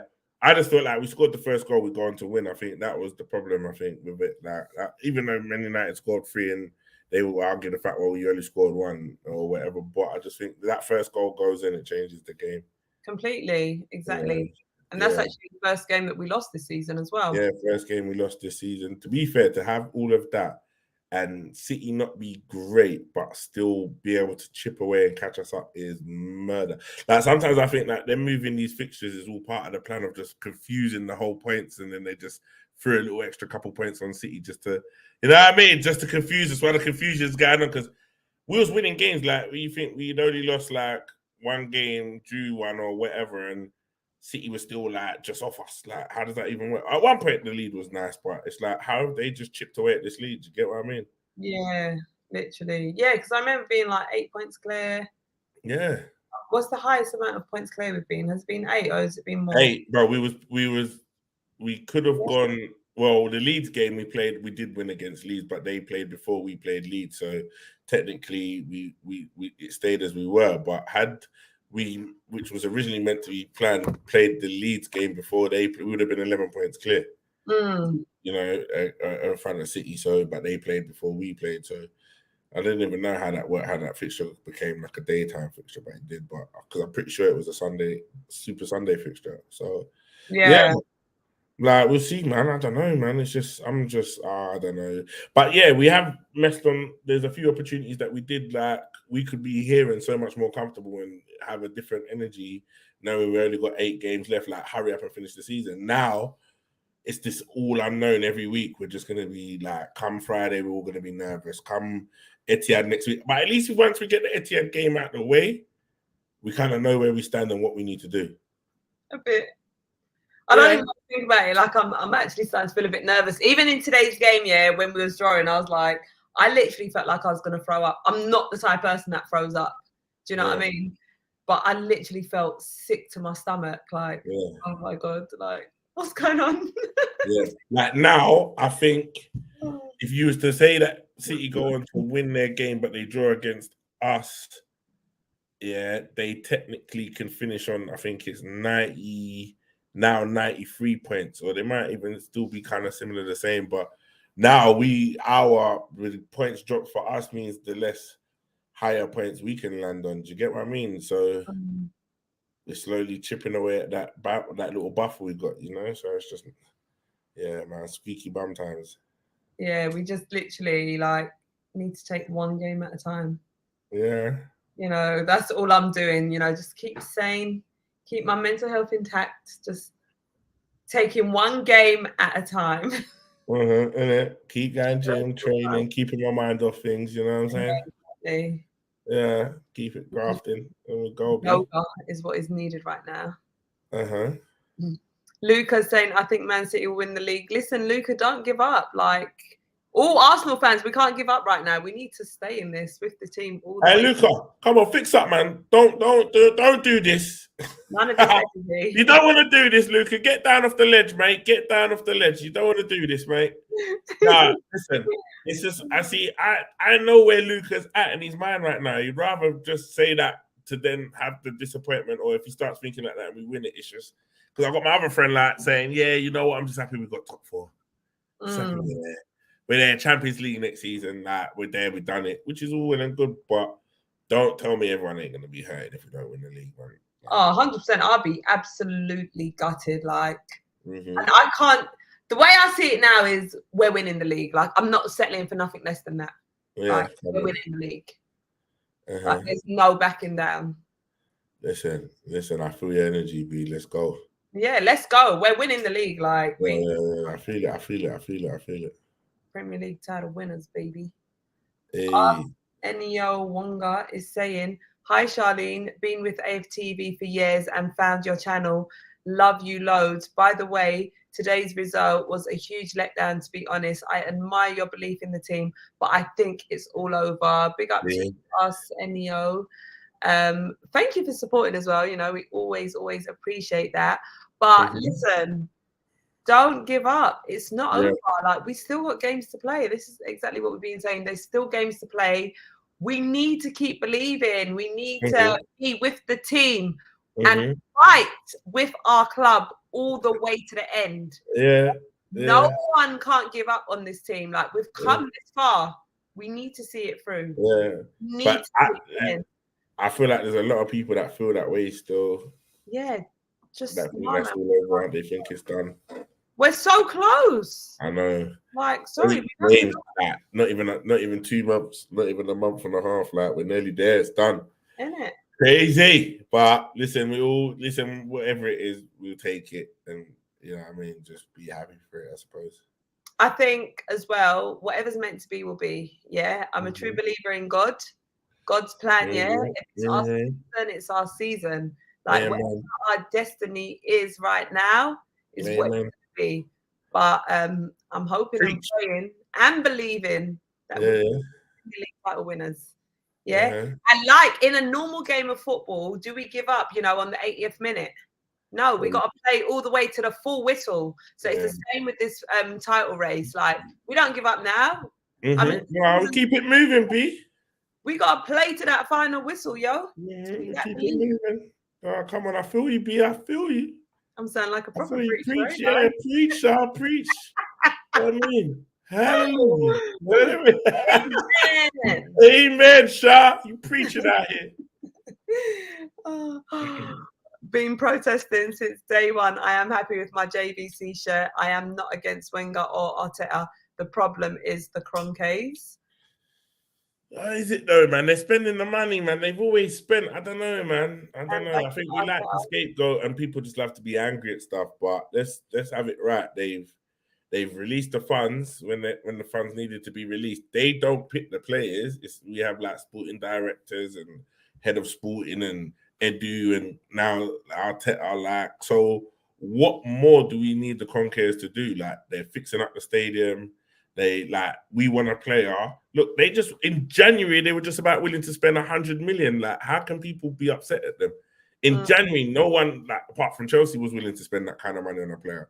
So it shows the intent that we have with them, innit? So I always saw it, and I said this before in previous episodes of you, is that I've always saw it as that their main priority at the time when they for a long period of time was building the LA Rams, like building the stadium, building the club up to the franchise up to a state it could win the Super Bowl, which it did 2 seasons ago, not last year, the year before. They won the Super Bowl. And I said it, I got a step where I was like, yes, I was celebrating the Super Bowl win because I felt like that win now, they would then concentrate on Arsenal. And look what happened last season. The season before, we got all Ramsdale, we got all the Ben Whites, we got all those players in and whatever. Then this season, we've shown intent again.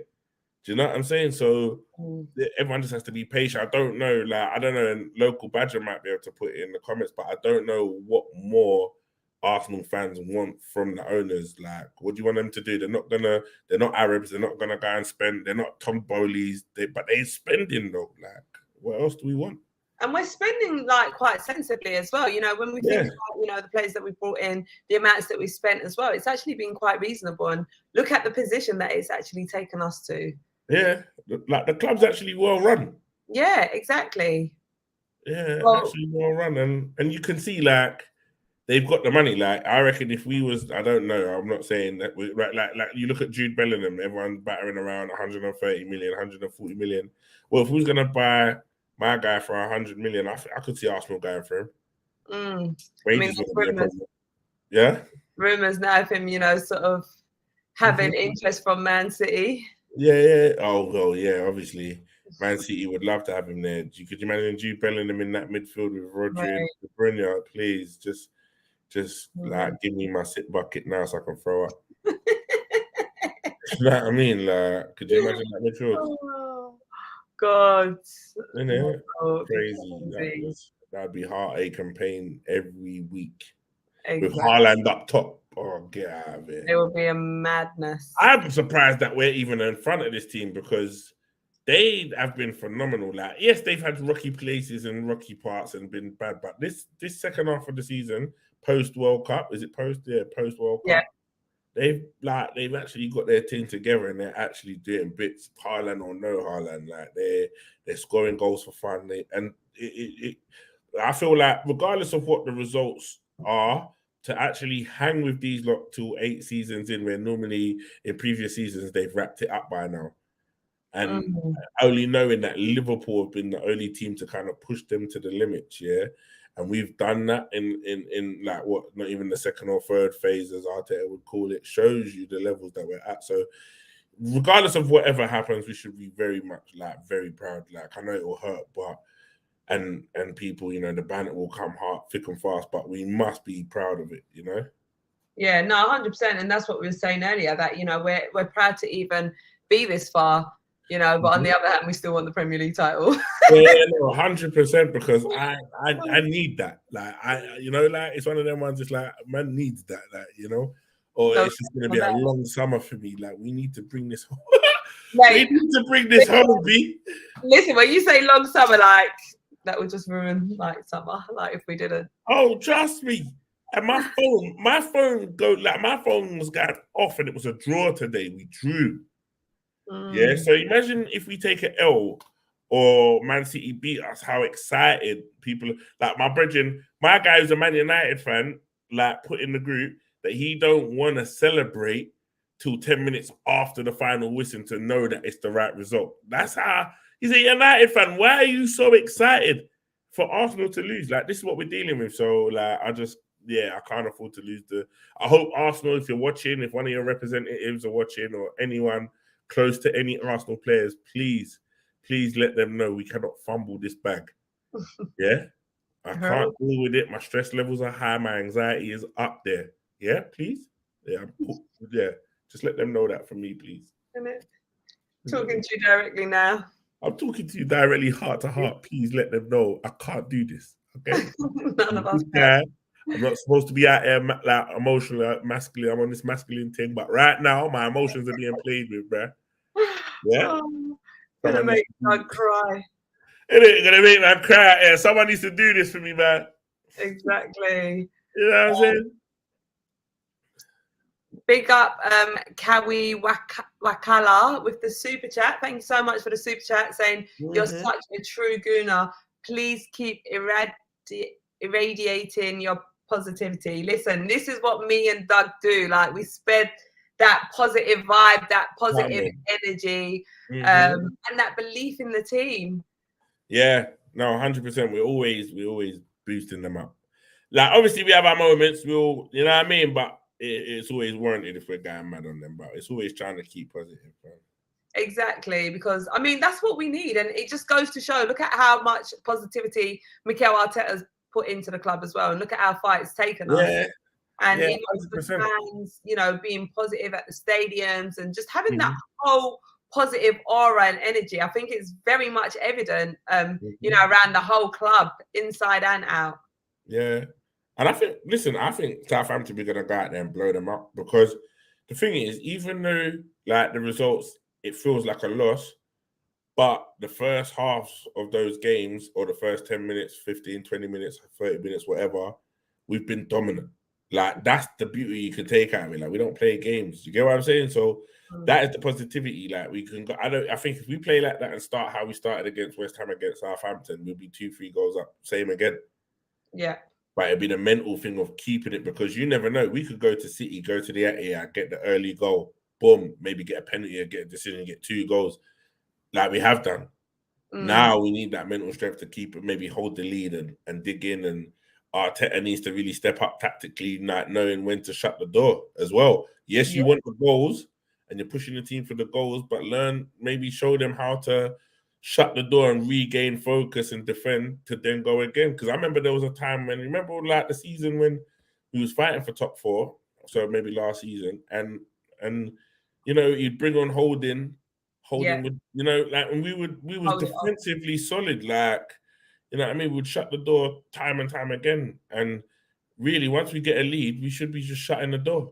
Like, it shouldn't be so back and forth in such an open game. Exactly. You know, 2-0 up, you shut it down, you slow it down, you make it boring, you do whatever, but you don't turn off like they turn off. Do you get what I mean? I think even like just taking the 2-goal lead, I feel like we need that extra goal as well. Yeah, you know, like need to be like 3 goals clear. Yeah. You know, then it's never really safe, but yeah, just need that extra goal. Yeah, no, 100%. Or maybe even like I think the goals came so early because they came so thick and fast, and we never really.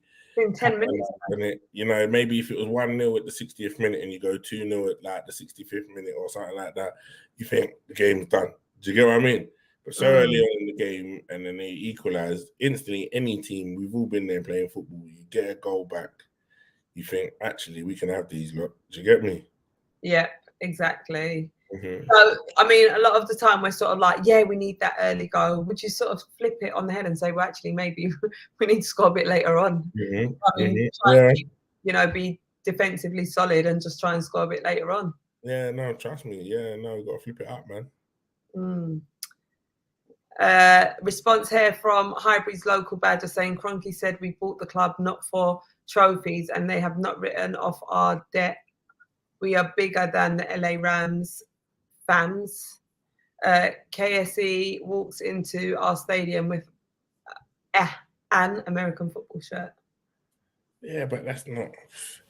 I think we just like, I hear you, but you're just finding things to pick at. Like they said, we bought the club not for trophies, but they're trying to build a team that is competing to win trophies. And you think since we've had them, we've won trophies. I think sometimes Arsenal fans forget that.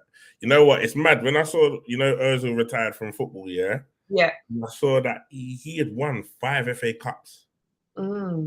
It's mad. 5 FA Cups he had won. Like so if they're not about winning trophies, we're winning. Like we've won trophies, and in that you know, during that drought period, and like charity shields, and I was surprised. I didn't even know it was that many. Like, do you get what I mean? So it's like, what more do we want? Like we're winning, we've won trophies. We're not won a title, but like, City, besides City and the odd Chelsea and the odd the one Liverpool title in there. So it's all been City. So it's not like everyone's been winning it and we're not winning it. Do you get what I mean? Like, and yes, the LA Rams will be their biggest club. They're American. Do you know what I'm saying? Like, it's like if I went and go and bought the LA Rams and I own Arsenal, but I'm from England, Arsenal are gonna be my first choice. I'm not gonna buy. It's gonna be your priority. It's gonna be my priority, isn't it? Like, it's that's where I live. That's where I'm from. That's my priority. But I like the fact that even though the LA Rams is there, because the thing is, like, even that saying, well, we're bigger than the LA Rams, maybe so, but that's like if I was the Charlton owner and I buy a Leyton Orient, Charlton's gonna be my team, like, or whatever, or I own Leyton Orient, but I buy Charlton, and yeah, Charlton is the bigger club, but Leyton Orient's my heart, innit? Do you get what I'm saying? But Yeah. I like to think that yes, their priorities, they just built some super stadium worth how much, like, whatever. Like, that is, like, people need to stop pointing fingers and whatever, because, Wenger didn't help towards the end. Do you get what I'm saying? Like, Emre struggled to get going, whatever. But, it's football, innit? Like, it's not always going to be plain sailing and bragging rights. You're going to have to take the rough with this move. But look what they're doing now for the club. You get me? Exactly. And Mikel Arteta's here to win things. Like, it's very evident, with everything he's building as well. He's here to win stuff. And he's shown that. Let's not forget, he did actually win the FA Cup and Community Shield, in his first season. So that's it. And even like the writing off debt, not all debt, especially in the corporate business world. I think what people fail to understand as well in the big corporate world, not all debt is bad debt. You get me? Like, there are a lot of companies that buy, loan, do whatever to pay, do whatever they're doing, and not actually have to use their own money. So from a business perspective, having the club rolling in debt is normal for big businesses. Do you get what I'm saying? Yeah. And the thing is, it's not like they ain't got the money. They're worth how much billions, so it's not like they're broke and they've got the club in debt. They can mostly clear the debt easy if they wanted to. Do you get what I mean? It's not that deep. So people need to stop doing the most and just get behind the club, get behind the owners, and let's just do this thing. You know what I mean? Focus on winning the league, baby. Yeah, come on. That's it. Big up to Centre Circle podcast as well. Thank you so much for the super chat. Saying, say for the support, Char and Doug. Big up. Starting fresh ain't easy, but we move. For your information, CCP is a weekly football podcast. Love for those that subscribed. So big up Centre Circle podcast. And listen, we've all been there, like literally starting from the bottom, and it isn't easy. Like sometimes, well, actually not sometimes, you are putting in countless amounts of time, energy, work.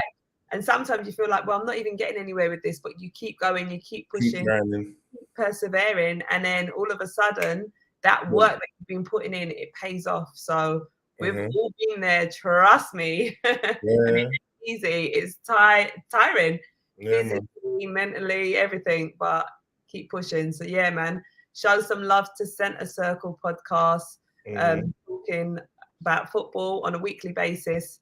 We're showing our love and support. So yeah, you guys do exactly the same. Everyone hit the subscribe and like button. That's it.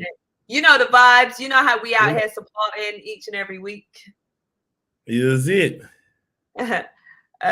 Arsenio Wonga is saying, big up everyone in the chat. Listen, thank you each and every single one of you for joining us. It's always a pleasure, ain't it, Doug, being joined by these great individuals.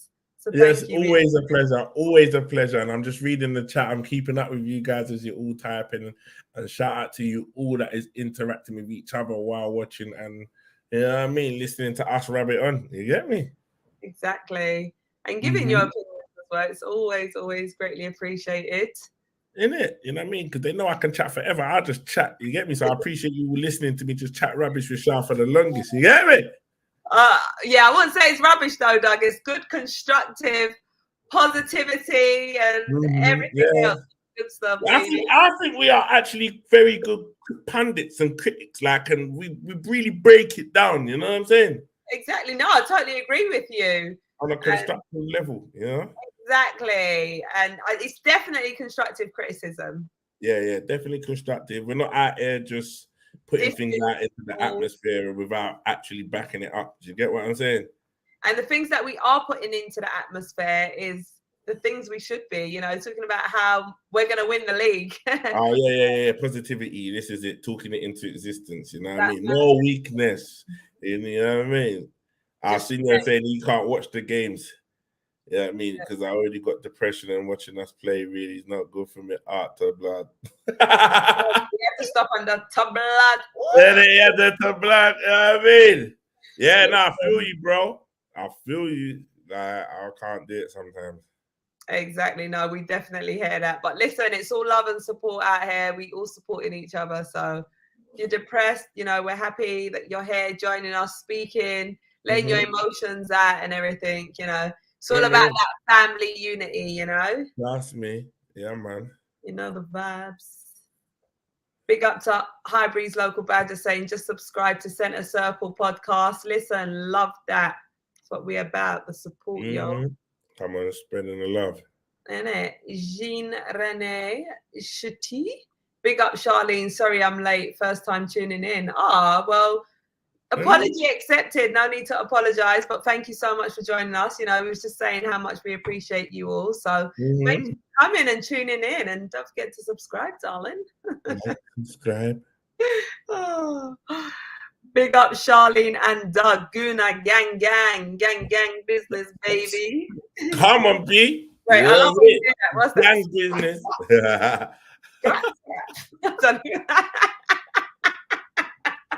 I'm learning. I was like, yeah, gang business. I was like, yeah.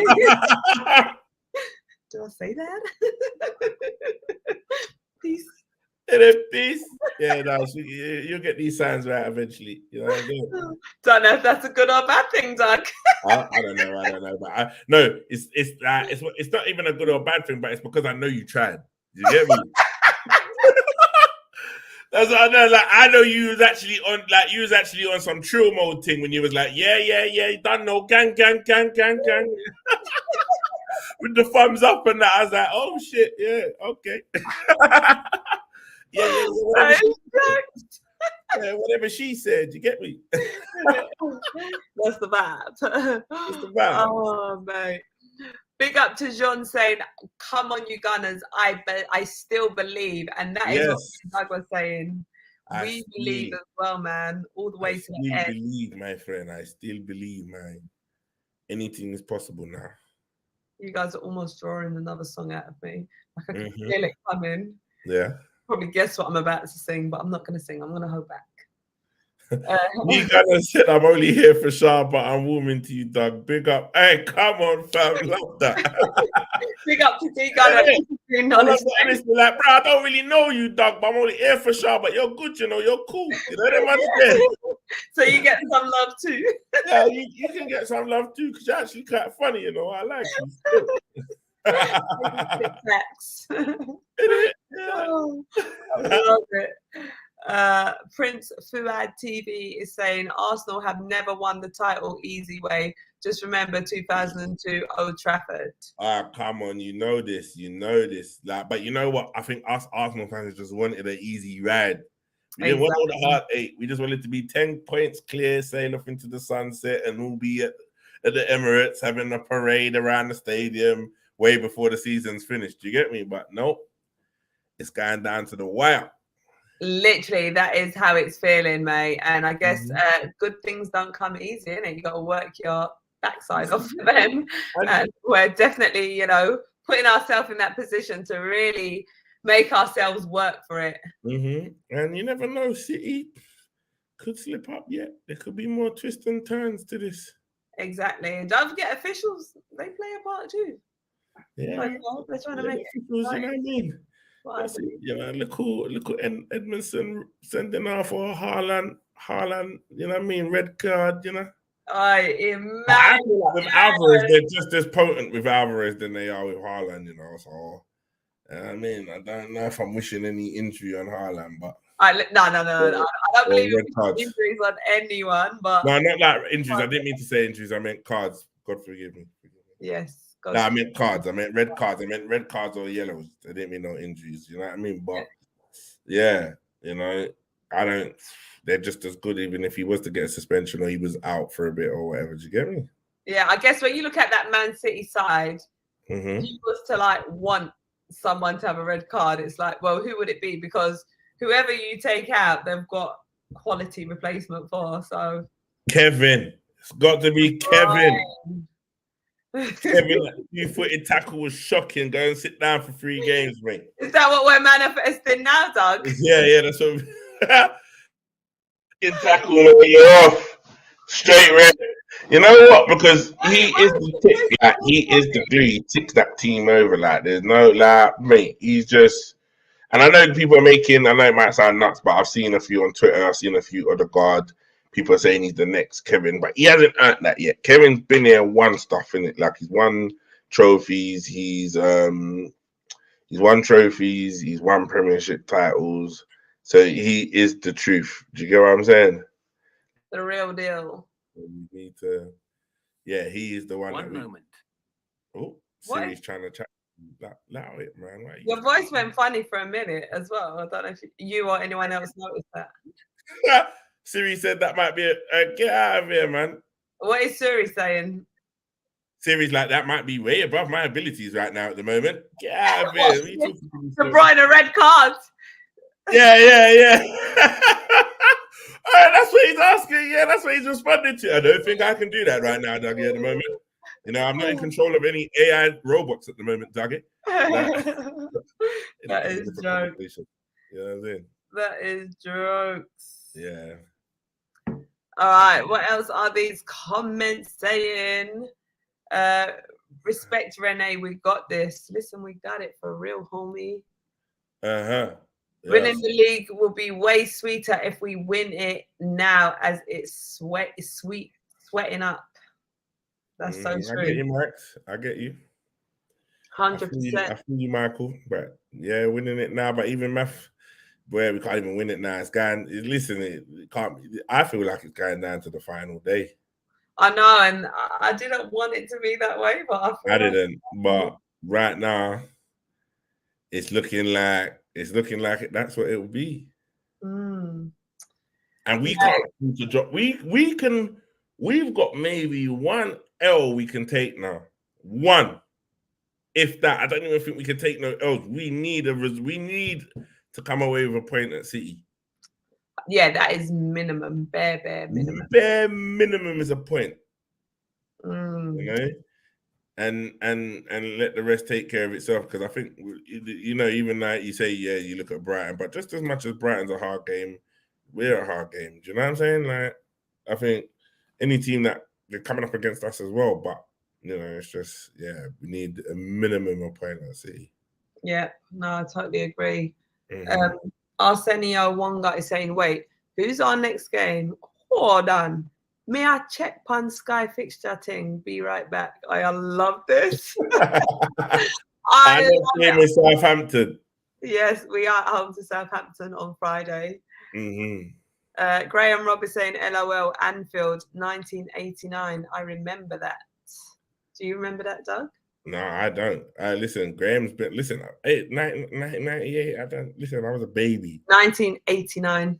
I was a baby, yeah. I wasn't born yet. All right, young girl, all right. You know what I mean? Yeah, I wasn't even born yet. You get me? All right. No, I'm joking. I was 1 year old. Was you? Are you 88? Yeah, don't say it too loud. Let's see if you can figure out. But actually, let's not even go guessing my age. I'm still a young ting fan. Yeah. Well, was I even born then? I don't even think I was born then, to be fair. 89. What are you laughing hard for, bro? Oh, Man City still have to play away to Brighton and Everton. Come on, you Gunners. I like the way you didn't even entertain that. You was like, Man City still got to play Everton and Brighton away. Come on, you guys. No, that's not what you want me to say. Hey, what are you trying to say? Right, there's no way I could have. Yeah, anyway, let's get off that. But yeah, Man City still have to play Brighton and Everton. That's what I'm saying, Danny. Come on. Whoops. Danny's saying, if Saliba is back for the Man City game, Arsenal stand a chance. And this is what we're hoping for, that Saliba and Zinchenko will be back for that all-important game. Yeah. The big one. 100%. The big thing. Yeah. Isn't it?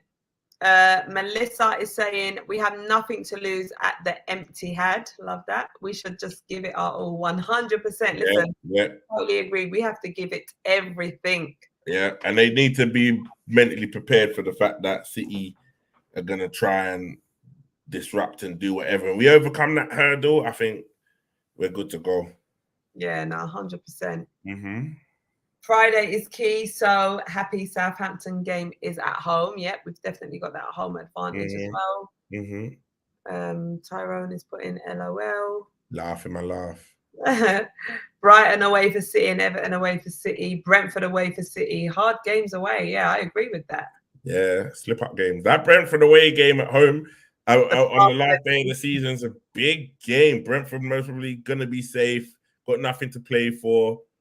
You know what I mean? They're not gonna want to just roll over. Definitely not. Their home fans. They want to be. They can be a part of this too. Same way like Queen's Park Rangers was a part of it for Man City when they won it for the first time with the Aguero goal. They played a major part in it. Like, you know what I mean? You can be a part of history. Go out there, Brentford, Everton, if you're watching. Listen, don't let them boys mug you off, mate. Show them what time it is. You show them what time it is. You go and do what you need to do, Everton, and the rest of you guys. Yeah, I'll be rooting for you. All right? Exactly. You know, we'd be scouting some players too as well. Yeah, you know what I mean? Come be if you don't want your manager all dancing in your videos and that, you know what I'm saying? Come over it. Come over it. Join us. You know what I'm saying? I would totally like to get a bit loud sometimes, to be loud on that day, and you know, come on. do what you gotta do. Yeah. That's it. So you never know what can happen. You never know. Exactly. Arsenal have to throw the kitchen sink at the Etihad game, nothing less. 100%. That's what we are all saying. We got to leave it all out on that pitch. Because who do we play after? Chelsea, is it? Or no, oh, sorry, after the City game. Sorry. I was thinking about after the City game. After the City game, we play Chelsea at home. Yeah. Which, you know, we beat them at Chelsea at home a week later. That's not bad. A week later, Chelsea at home. That's cool. We've got bare time to rest up and butt them up. So yeah, man, we gotta go all in now to the end of the season. All or nothing. Big up Tyrone, who's on our wave, saying we're still winning this league. 100. But listen, there's a few more comments, but we're going to start rounding off now. We've been streaming for over 2 hours. Isn't it? Going strong as always, is it? Exactly. And we still feel like we've got so much more to talk about as well. But listen, we appreciate each and every single one of you. We're so grateful and happy that you guys were able to join us on tonight's show. If you've got more to say, just remember we're here each and every week doing these shows, and it's always great to be joined by you all, get your voice, get your opinions across. You know, we absolutely love and adore speaking to you. Doug, as always, it's been a great show, enjoyable. Come on. Unfortunate about the pleasure. Always a pleasure, Shah. Come on. Yes, so big up to Doug Star, big up to myself, Charlene, big up to all of you guys in the comment. Don't forget to subscribe and hit that notification button. So, you know, when we go live, you're here live with us. We will be back again next week on Friday, I believe, Friday night, to do a preview of the Premier League fixtures. Get those predictions in and all of that for the weekend. Exactly. So thank you so much for your love and support. Ashake saying great stream here. Love, bro. Love and respect. Cheers for the stream.